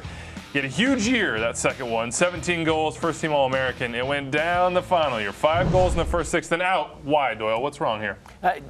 It was tough to put a finger on what went wrong with Maryland. I mean, Maryland's collapse this year was even more epic than FC Dallas's. That Maryland was the best team in the country until like early October, and then they were the absolute worst team in the country. And Gordon Wild going dry in front of net was part of it. He's a poacher. He's a guy who finds the ball, finds spots in the box, and lets other guys do the work for him. That can work with Atlanta United, but I think he's going to have to prove it works first with Atlanta United too. We'll see what happens here. Let's talk Chicago Fire. They're on the clock now with the 38th pick. Of course, involved in probably the biggest trade of the day, $1.2 million in allocation money coming their way. We've talked about how they might spend it. I want to talk about their ceiling. Ali, can they get to where they were last year? Or are they building even higher? Absolutely. When I think about Chicago, I think about a team that's on the trend of going to MLS Cup. You look at those teams that they didn't do well, they didn't make the playoffs. All of a sudden, they made the playoffs, and the next thing you know, they're the next Toronto. In terms of when you look at Toronto's trajectory, in terms of when Tim Bezbatchenko just took over the team, had a coaching change. They didn't make the playoffs. All of a sudden, they changed the team on. They made the playoffs, but didn't do that well in the playoffs. And then you see the next year and the next years, they're making that jump. Chicago feels to me like that type of team. And when you look at the data points and you look at the types of players that they're acquiring, they're successful with those selections. Those players have done one. Yes, they've had some injuries, but they've done really well with some of those player acquisitions. I think Nelson's done a fantastic job. I think Pono's done a really good job. They've brought in a good staff. So they have all the makings of being a serious contender in the East. And now they've got a ton of money such that they can really either make an acquisition or make some changes, figure out the trade market over the next month and a half, or they can save that, put it in the bank, and maybe they do something in the summer, and make an acquisition. So I think I like the way Chicago is positioned. You hesitate. You may not like the fact that they did give away a very good player, but they got a lot for it. A little tease for you here. Darren Eales will join us at the end of this broadcast. So stick with us through the end of the second round. The president of Atlanta United will join us at that time. Grant Lillard's a name that we haven't really talked about here. And he's the center back that comes in as a homegrown for the Chicago Fire. They expect a lot from him. They expect maybe a starter. he could maybe be a starter. He was, along with Hilliard-Arce, I think probably the best center back in college soccer this year. He was a 4-year player, played at Indiana, which made it all the way to the final. Big, good passer of the ball with his left foot. He's, I think, pretty aggressive stepping off of his line. He had things that Chicago needed on that back line in terms of physicality and aerial dominance and just that sort of calm left-footed presence.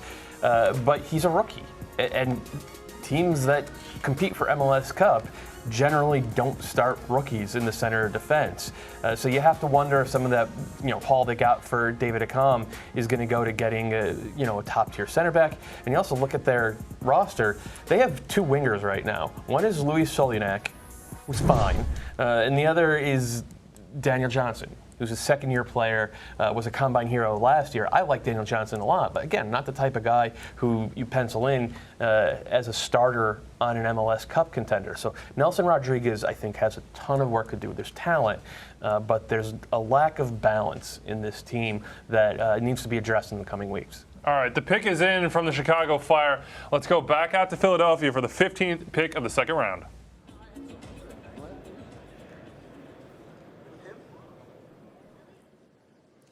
With the 15th pick of the second round of the 2018 MLS SuperDraft, presented by Adidas, the Chicago Fire select from Clemson University midfielder Diego Campos.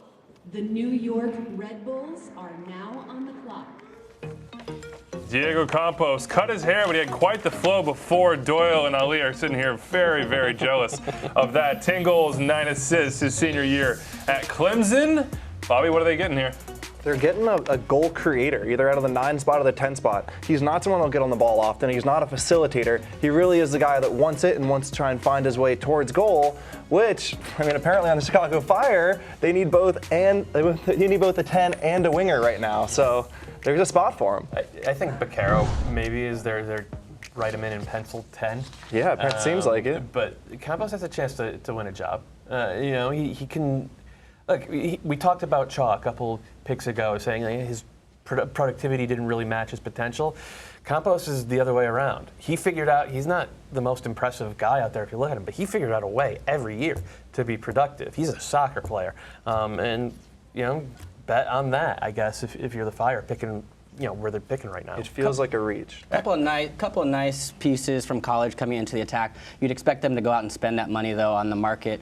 To your point, Ali, earlier about Chicago and their next step in the progression, TFC lost in Montreal 3-0 in 2015 in that play-in game on the road. Mm-hmm.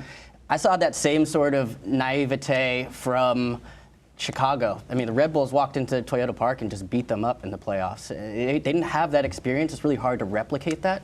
You saw the jump TFC took that next year. I think guys like Dax, some of those guys have already been there before, of course, Schweinsteiger. But for some of these other pieces around it, even Nikolic, getting that first playoff experience will help them when they lead into year 2 or year 3 of this new project. Red Bulls on the clock. Of course, they want to get the ultimate prize, which is MLS Cup. Kaku Romero Gamarra is rumored to be the next piece for them. Many millions of dollars for the Argentine 22-year-old of Huracan. What do you make of this move, Ali, when you hear the Red Bulls perhaps spending this much money? 7 figures, 5, 6, 7 million. Well, I think that the fans for the Red Bulls, you got to be excited if their club, just like any MLS club's fans, you got to be excited when your club is out there scouring the market to find a quality player that fits the way you want to play, and they're willing to spend the money to do it. So if you're a fan of the Red Bulls, you got to be pretty excited. At the end of the day, you got to see what's executed. All right, pick is in for the New York Red Bulls. Let's go back out to Philadelphia and see who they took with the 39th overall pick.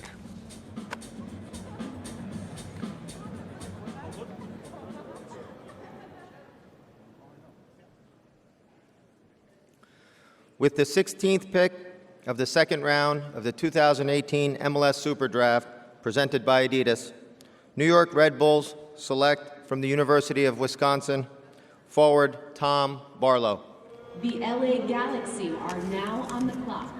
Tom Barlow out of Wisconsin. Chris Mueller, of course, already went in this draft. Another compatriot as well out of Wisconsin. A good one for them. LA Galaxy on the clock now, guys. Siggy Schmidt apparently has the flu. He's back in his hotel room. He has been waiting for this one for a long time after they went out and got Hilliard-Arce with the second pick. What do we make of the LA Galaxy offseason outside of building through, just in terms of competing with LAFC? Have they done enough? What's that rivalry look like right now? I don't think they've done enough yet because they don't have that. I mean, unless they can figure out a way to revitalize Gyasi Zardes and discover the 2014 version of Gyasi Zardes, they don't have that go-to goal scorer up top. And if you don't have that go-to goal scorer, then teams can sort of pinch in on Gio Dos Santos and Romain Alessandrini, and it becomes that much more difficult. But it wasn't just the goal scorer they needed, and it wasn't just addressing the back line and goalkeeper and defensive midfield, which they did, and good job, Ziggy. They needed to change the culture. They needed to become accountable again, because I think the moves, I don't know what Chris Klein and Pete Vagenas were doing last winter when they made those moves, and there didn't seem to be much accountability or much thought put into it. They got 4 guys to play the same position. You could see the players fighting with each other. You could see blaming the coach, and to be fair, Kurt and Alfo didn't do great. All of that needed to go, and Ziggy Schmid needed to give this team accountability and an identity, and to me it feels like he's made some headway in that regard. We should probably also note they lost a legendary manager in Bruce Arena who had his hands on everything in the LA Galaxy organization. So it's really hard to adapt as a club and be able to. They tried to go with the youth movement. The academy didn't quite bear fruit yet. Now they've really sort of did a reset, brought in some players with experience. I think they're in a much better place to start the year. Some of that win now depleted their TAM resources. But they have this pick. Let's go to Philly to see who they took.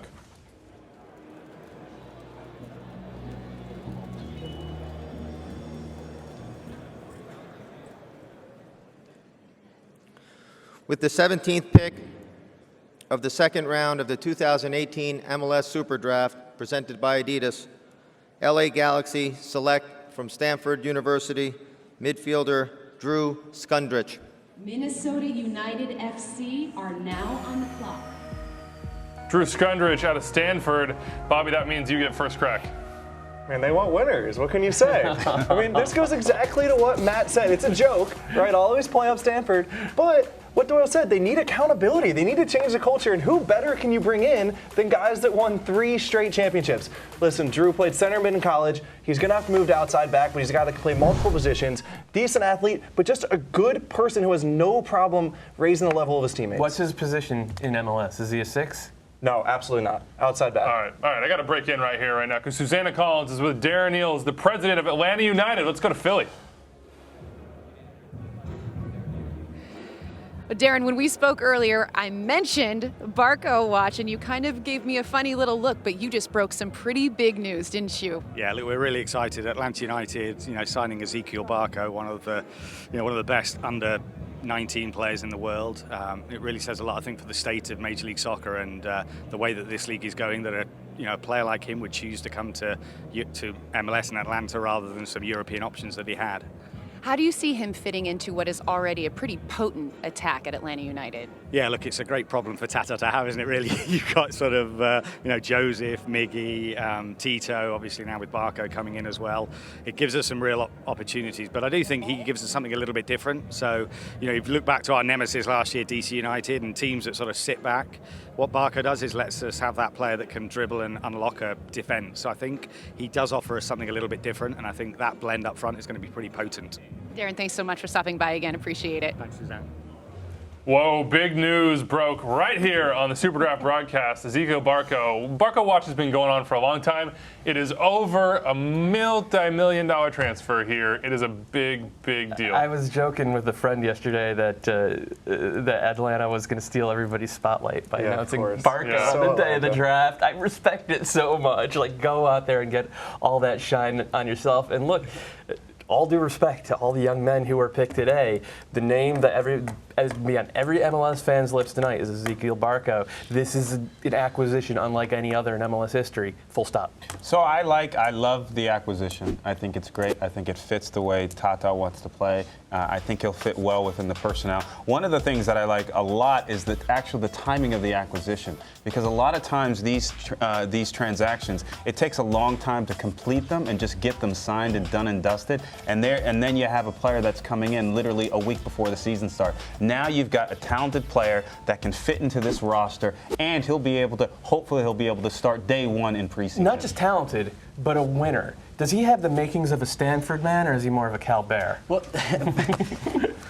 we should also mention 18 years old. For those who don't know, 18 years old, coming from Argentina. It helps when Tata Martino walks into your door. He's coached Messi and a national team before, but he's ranked 17 in the world for teenagers. For reference, Weston McKennie is 19, Pulisic 4. This could be one of the record signings. We don't know the figures yet. And was the best player on the field in the Copa Sudamerica final. We're going to spend so much more time on this. We'll be right back. Minnesota United's pick is in, though. Let's go to Philly.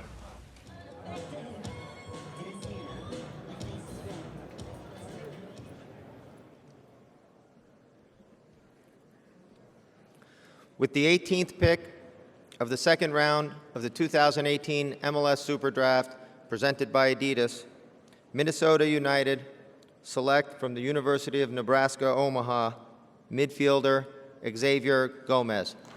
New York City FC are now on. Xavier Gomez, after Nebraska, Omaha, midfielder, spent 4 years there, 5 goals, 8 assists in his senior year, first team All Summit League. Joining the Loons, who've had a good draft day so far. Traded up, traded down, got the players they wanted. We'll see how they impact that first day roster. But unfortunately for the Loons, man, Atlanta United once again steals their thunder. Ezekiel Barco is the big news right now in Major League Soccer. And Darren Neal's kind of referenced that 1v1 ability. You talked about front sixes, Bobby. Their front six, where's it rank in the league right now? Probably number 1. Player for player, it's got to be number 1. I can't emphasize enough. At some point, guys, you need balance to your team. Yeah. I mean, you can't just judge a team off front six. Don't get me wrong. I'm going to be really excited to watch this team play, but I'm still not going to put them ahead of Toronto or even probably NYCFC in the East.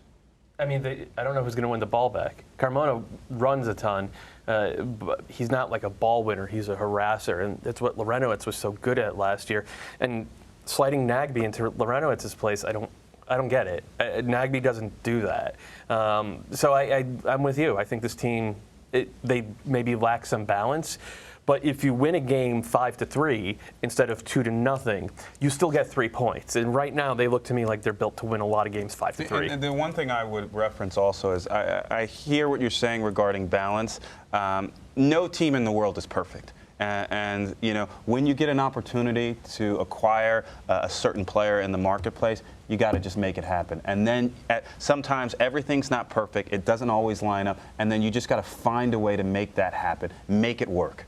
It's good business, too. Yeah, I mean, sure. they're going to be able to sell these guys. The rumored offers for Miguel Almiron are astronomical, you know, almost double what you've heard he was bought for. So Atlanta United's a unique situation. They're filling their stadium with 72,000. This is good business. It's a huge investment, but it's making sense. All right, we'll see what it does on the field. Preseason opens very, very soon. Meanwhile, New York City FC's pick is in. Let's go back to Philly.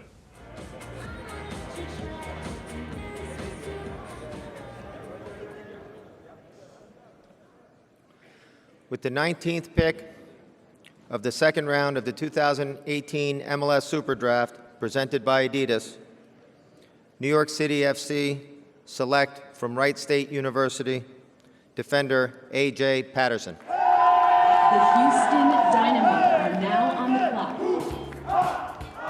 A.J. Patterson into the blue side of New York. 7 goals his senior year, so a set-piece threat for him and a goal threat as well. New York City FC, we mentioned their offseason. I think they're in the top. Where do you guys put them in the Eastern Conference? They're at the top with Toronto and Atlanta. I think this is a team that is built to compete for the Shield. And the question for Patrick Vieira in 2018 is, can he figure it out in the playoffs? Because twice in a row now, this team has come into the postseason and kind of shrugged. Do they have the mettle? Do they have the discipline, as you said, to go to Columbus on the road? Do they have the mettle to win a playoff game right now? Well, I think it goes back to what Kalen was saying about Toronto taking it on the chin a couple of years ago at that game at Montreal, and then coming back the next year and making it all the way to MLS Cup, and then, of course, coming back the year after that and making one step further. And I think that's the path that you're trying to take if you're NYCFC, right? It takes experience, you know, even for a manager. Patrick Vieira, you saw his development from year 1 to year 2, now further into the playoffs. that red card really changed the game for them. They were still in that match against Columbus Crew SC. That's the beauty of MLS Cup playoffs. But yeah, I do think it is something about kind of getting your, taking your licks before you can really cross that next hurdle. Theme is too deep this offseason, Ali. When you see this Joe Inge-Burnett signing, everything else, all these young players, they're too deep everywhere. This squad is now close to complete, I would think. What have you seen when you saw how they built this thing? I don't think you can ever be too deep. It's a long season. You think about a league like MLS where in 1 week you're playing in one altitude and the other week you're playing in a different altitude. You look at the different weather patterns and the time zones and the length of the season. It's really grueling. Never mind national team call-ups. And so you really do need depth in your roster. And we talk about just the composition of the different rosters. And it's one of the reasons why you need pools of players from every different bucket that the league allows. So you can never be too deep. You never know when an injury is going to happen. As long as Coach Vieira can cultivate the right culture and environment and system of play, which I think we all know they have a system of play down there. So we'll see. 43rd overall pick is in from the Houston Dynamo. We're headed back to Philly to see who got taken.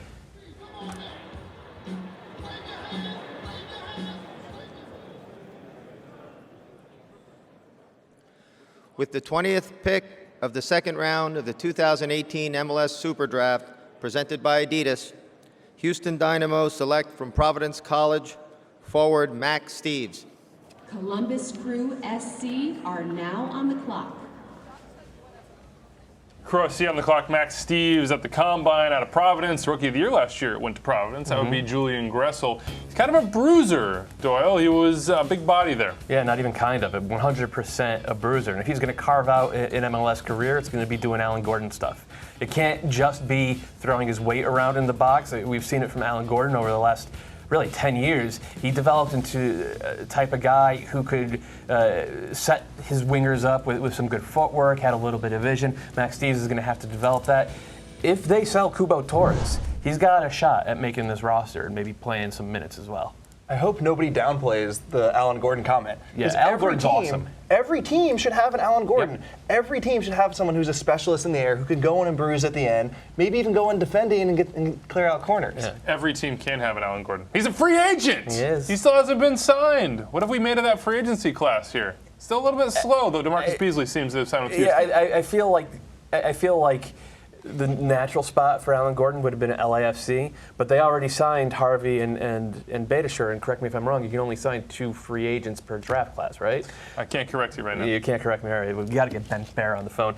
But, I mean, to me, Alan Gordon's the type of guy that any team that kind of has an idea that they want to compete for MLS Cup, you go out and you get him because he has had a knack for scoring big goals in big games throughout his career, and he will do the dirty work that other guys just don't like to do. Yes and no. I hear what you're saying in terms of, hey, it's really good to have a guy that's physical, that's going to do the nitty-gritty work, that can maybe bounce in a goal here and there. I think it depends on how the team wants to play in terms of what style do they want to play. Does, as we're calling it, the Alan Gordon type mold, does he fit in on an Atlanta United? I'm not sure. So I really think it depends on what I won't call it philosophy, but what's the style of play? And I don't know if you need that type of player in every team in MLS. Let's turn to Crew maybe SC. for Houston. Yeah, let's turn to Crew SC here, and they're on the clock. We're waiting to see who they'll take with this 44th overall pick. We know about the news around the club right now. It's a little bit of uncertainty. All Kamara as well as Justin Meram have requested trades. Greg Berhalter stood pat. We saw 1.2 for David Accam. What's it going to take to get one of these two guys if you're a team out there trying to make a deal? Less than 1.2. Less? Maybe close, but less than 1.2. Miram is very good. Kamara is very good. They're not David Accam, but it might be close. Might be close to 1 million, maybe 800, 900,000. Miram's better than David Accam. More productive, has a longer track record in the league. Doesn't maybe have. Obviously doesn't have the pace, but he's more of a playmaker. He is a couple years older, so probably less than 1.2, but only because of the age, not because you're just wrong, Bobby. I was going to say, it took you a while to get around to agreeing with Bobby. Oh my goodness. Well, I also think it also depends on what Columbus, if they're willing to part with one or both of these players, it depends on what they have lined up. You know, maybe it takes a little bit more because they don't have a replacement. Maybe it takes a little bit less because a team's willing to add in a player or some other assets. So I think it all depends. If you're going to get rid of one or two quality players, you need to have some reinforcements coming through. Our LAFC, or excuse me, they'll come up at 47, but at 48, LA Galaxy, are they disappointed on this day? We saw the timeout with that second pick. Not to have made a move, not to have grabbed some headlines, not to have gotten some of those missing pieces? I would be thrilled if I was the Galaxy, because LA just needed to get solid again. They just needed to get solid, and that's what Thomas Hilliard-Arce is. He's just going to be a solid defender. He's never going to cost you games. He's going to be good in the locker room. He wins wherever he goes, and that's what the Galaxy need from that spot. If they want to swing for the fences, they can swing for the fences on the international market. In the draft, keep it simple. All right, Chrissy has made a decision here with the 44th overall pick. Let's go to Philly to see who it is.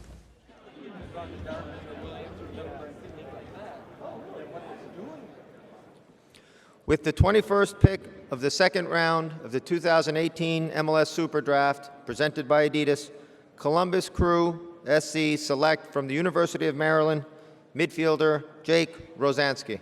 The Seattle Sounders FC are now... Jake Rosansky, and that's interesting, Doyle. I heard you kind of snort there. He signed with Maccabi Netanya. So this is a long-term player. They looked at the second round and said, I'll take a flyer. This is the Marcus Tracy Memorial. We know you're signing overseas, but we're going to draft you just to claim your rights. Rosansky's a good player, man. He's a Will Trapp style of midfielder, and then he's great with both feet, likes to get on the ball as much as possible, plays a little bit deeper, not really a destroyer, not really a playmaker, just a good soccer player. Smart pick from the Crew. Seattle Sounders on the clock now, of course, lost an MLS Cup a year after winning it on penalty kicks, where Montorres has a big summer. Jova Jones is out. Clint Dempsey is coming back. Where does this team stand, Bobby? I would have loved to have seen them take a center back with a high ceiling. Marcel's getting older. Torres getting older, Torres going to the World Cup. I would have loved them seeing them move up in the draft, taking Omsberg, somebody with a high ceiling. After that, it's a solid team. It's hard to say where they need to improve other than getting younger at center back. I'm with you there. They don't have, like, they drafted Tony Alfaro a couple years ago, and he's a pretty good, I think, depth player in MLS. They have the kid Sam Rogers coming up through their homegrown system, but I think he's probably a year or two away. They don't have that young, high upside center back. My guess is that Garth Lagerwey is going to be doing some shopping there, and I have to wonder about center forward as well. I love Will Bruin. He finds chances, but if you're going into MLS Cup and it's Will Bruin on your side versus Josie Altidore and Sebastian Javinko on the other side, that feels a little lopsided. The only thing I would add to that is I don't disagree with the analysis, but also Seattle's they've got a second team. And so we don't know what they're doing with that second team, and are they going to add any players from that team to their first team roster before. A few years ago, Red Bulls had a player on their USL team by the name of Aaron Long, and they happened to be a starter last year. Right, and we saw we saw it with Seattle last year with Nuhu Tolo at left back. Once Jovan Jones decided he wanted to take a mid-season vacation, Tolo was able to step in there and give them minutes. So they already have that pathway. But I don't know their pathway or their S2 pool well enough to say whether they have a high upside center back coming through. All right, let's see who they took with this pick. Seattle Sounders on the clock. They've made a decision. We're headed to Philly.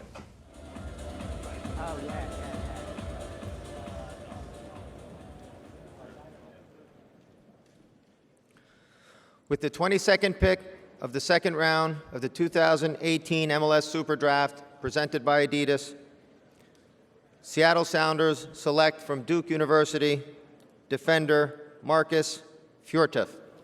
Toronto FC are now on. Well, there you go, Marcus Fjortef. We're talking about a center back, perhaps with high upside. 6'5", a starter in all 4 years in the ACC. He's out of Asker in Norway. I saw you pumping your fist there, Ali Curtis. I got to call you out on this one. Duke guys stick together. Well, we do, but you know, Duke has they've got a good pedigree. I got a chance to see him play about 4 or 5 months ago. He's a talented player. He's big, strong. He's got a great head on his shoulders. He's got a good IQ. So it should be interesting to see how he translates. He's got a couple center backs that are veteran at TFC that he can learn from. His dad was an international as well for Norway, so he's got pedigree as well. Bakero, another one like that. Yeah. What'd you see, Bobby? Of all the center backs in this draft, he was the most comfortable on the ball, the best at passing the ball through the lines. His problem is, one, he's not that fast, he's not athletic, and two, he's just too mistake prone. But I want to say something else about Seattle right now. Their big question, guys, is as Dempsey starts to get phased out, as Ozzie Alonso gets phased out of the starting 11, how do those two guys react to it? They were so good, partially because they were so confident, partially because they had so much pride. How do they react to not being in the starting 11? By the way, you see the picks continuing there on the draft tracker. That's for the supplemental round. 46 is the final pick here. Thank you so much for following SuperDraft coverage right here at MLSsoccer.com and YouTube. We've got some more coming for you. Best day, best draft coming up in a little bit. Toronto FC are on the clock. Guys, Toronto, this pick, it's probably not that important overall to their season in 2018. Are they the prohibitive favorites? Gotta be. I mean, yeah. Right, but we all know that it's hard to repeat. It's the disease of more is what Pat Riley called it. Michael Bradley. What's the word that he used over and over? Obsession? Yeah. I mean, and they played like it last year, but I do wonder if maybe they're going to focus a little bit more on CCL than on the league to start the year. Because if you want to lay down a marker in MLS, you become the first MLS team to win the modern version of the CCL. They're already doing captain's practices in the snow up there. So if that tells you something about their mentality, party for a week, get back to it. CCL is what I'm most excited. Captain's practice? For those at home that are wondering what that means. It's Michael Bradley telling you to show up to practice. That's exactly what it is. And everyone shows up. But CCL is where I'm excited to watch them this year. I think this is one of the first teams, maybe since those Real Salt Lake teams, that has a real chance of making deep round. Well, excuse me, all due respect to Montreal Impact. But first round matchup with Colorado, you see them getting past that and then going to face a Mexican team. That's what I'm excited for. All right, final pick of the 2018 SuperDraft. Let's go out to Philly.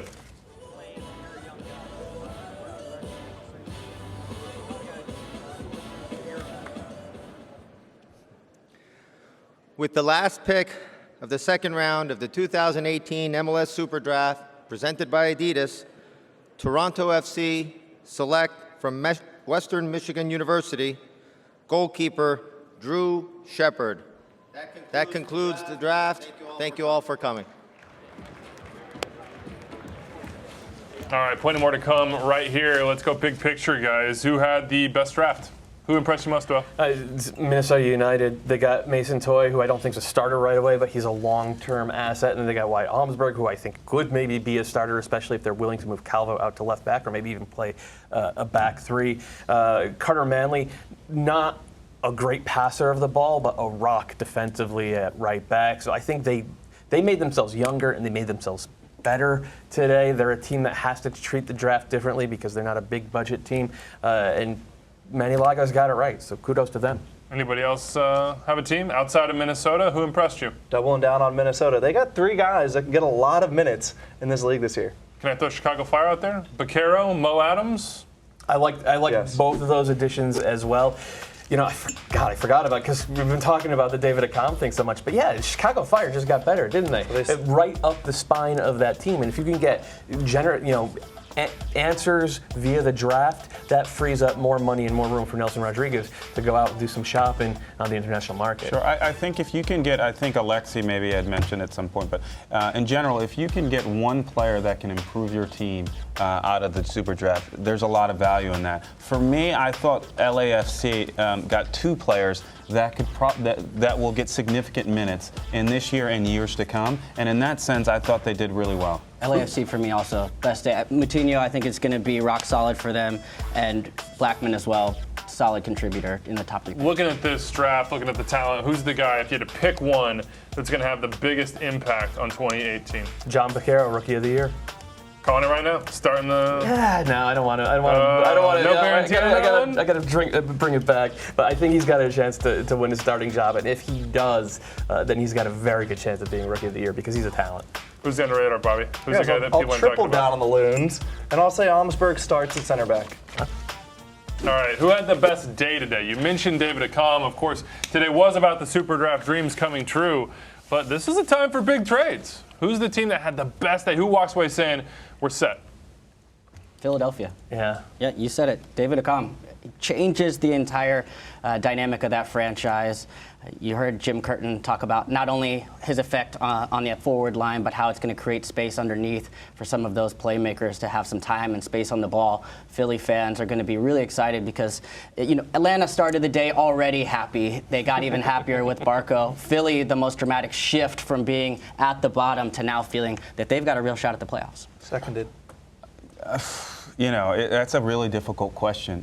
What I will say is I think with the Philly and the Chicago transaction, both teams came away feeling like they got something good, which is always good in any type of transaction. Now, on one side, we talked about the economics of Chicago and how they freed up probably close to about 1.75 million of cash, however you want to put that, with budget and allocation and all that. And at the same time, now Philadelphia has absorbed that as well. So I'm curious to see if there's any other ancillary or is there any other impact on Philadelphia's roster, because now they're in a position where this is their guy. Do they need to clear any more space? I don't know the economics of their budget, nor do I know the economics of what's in their back pocket in terms of allocation and all that.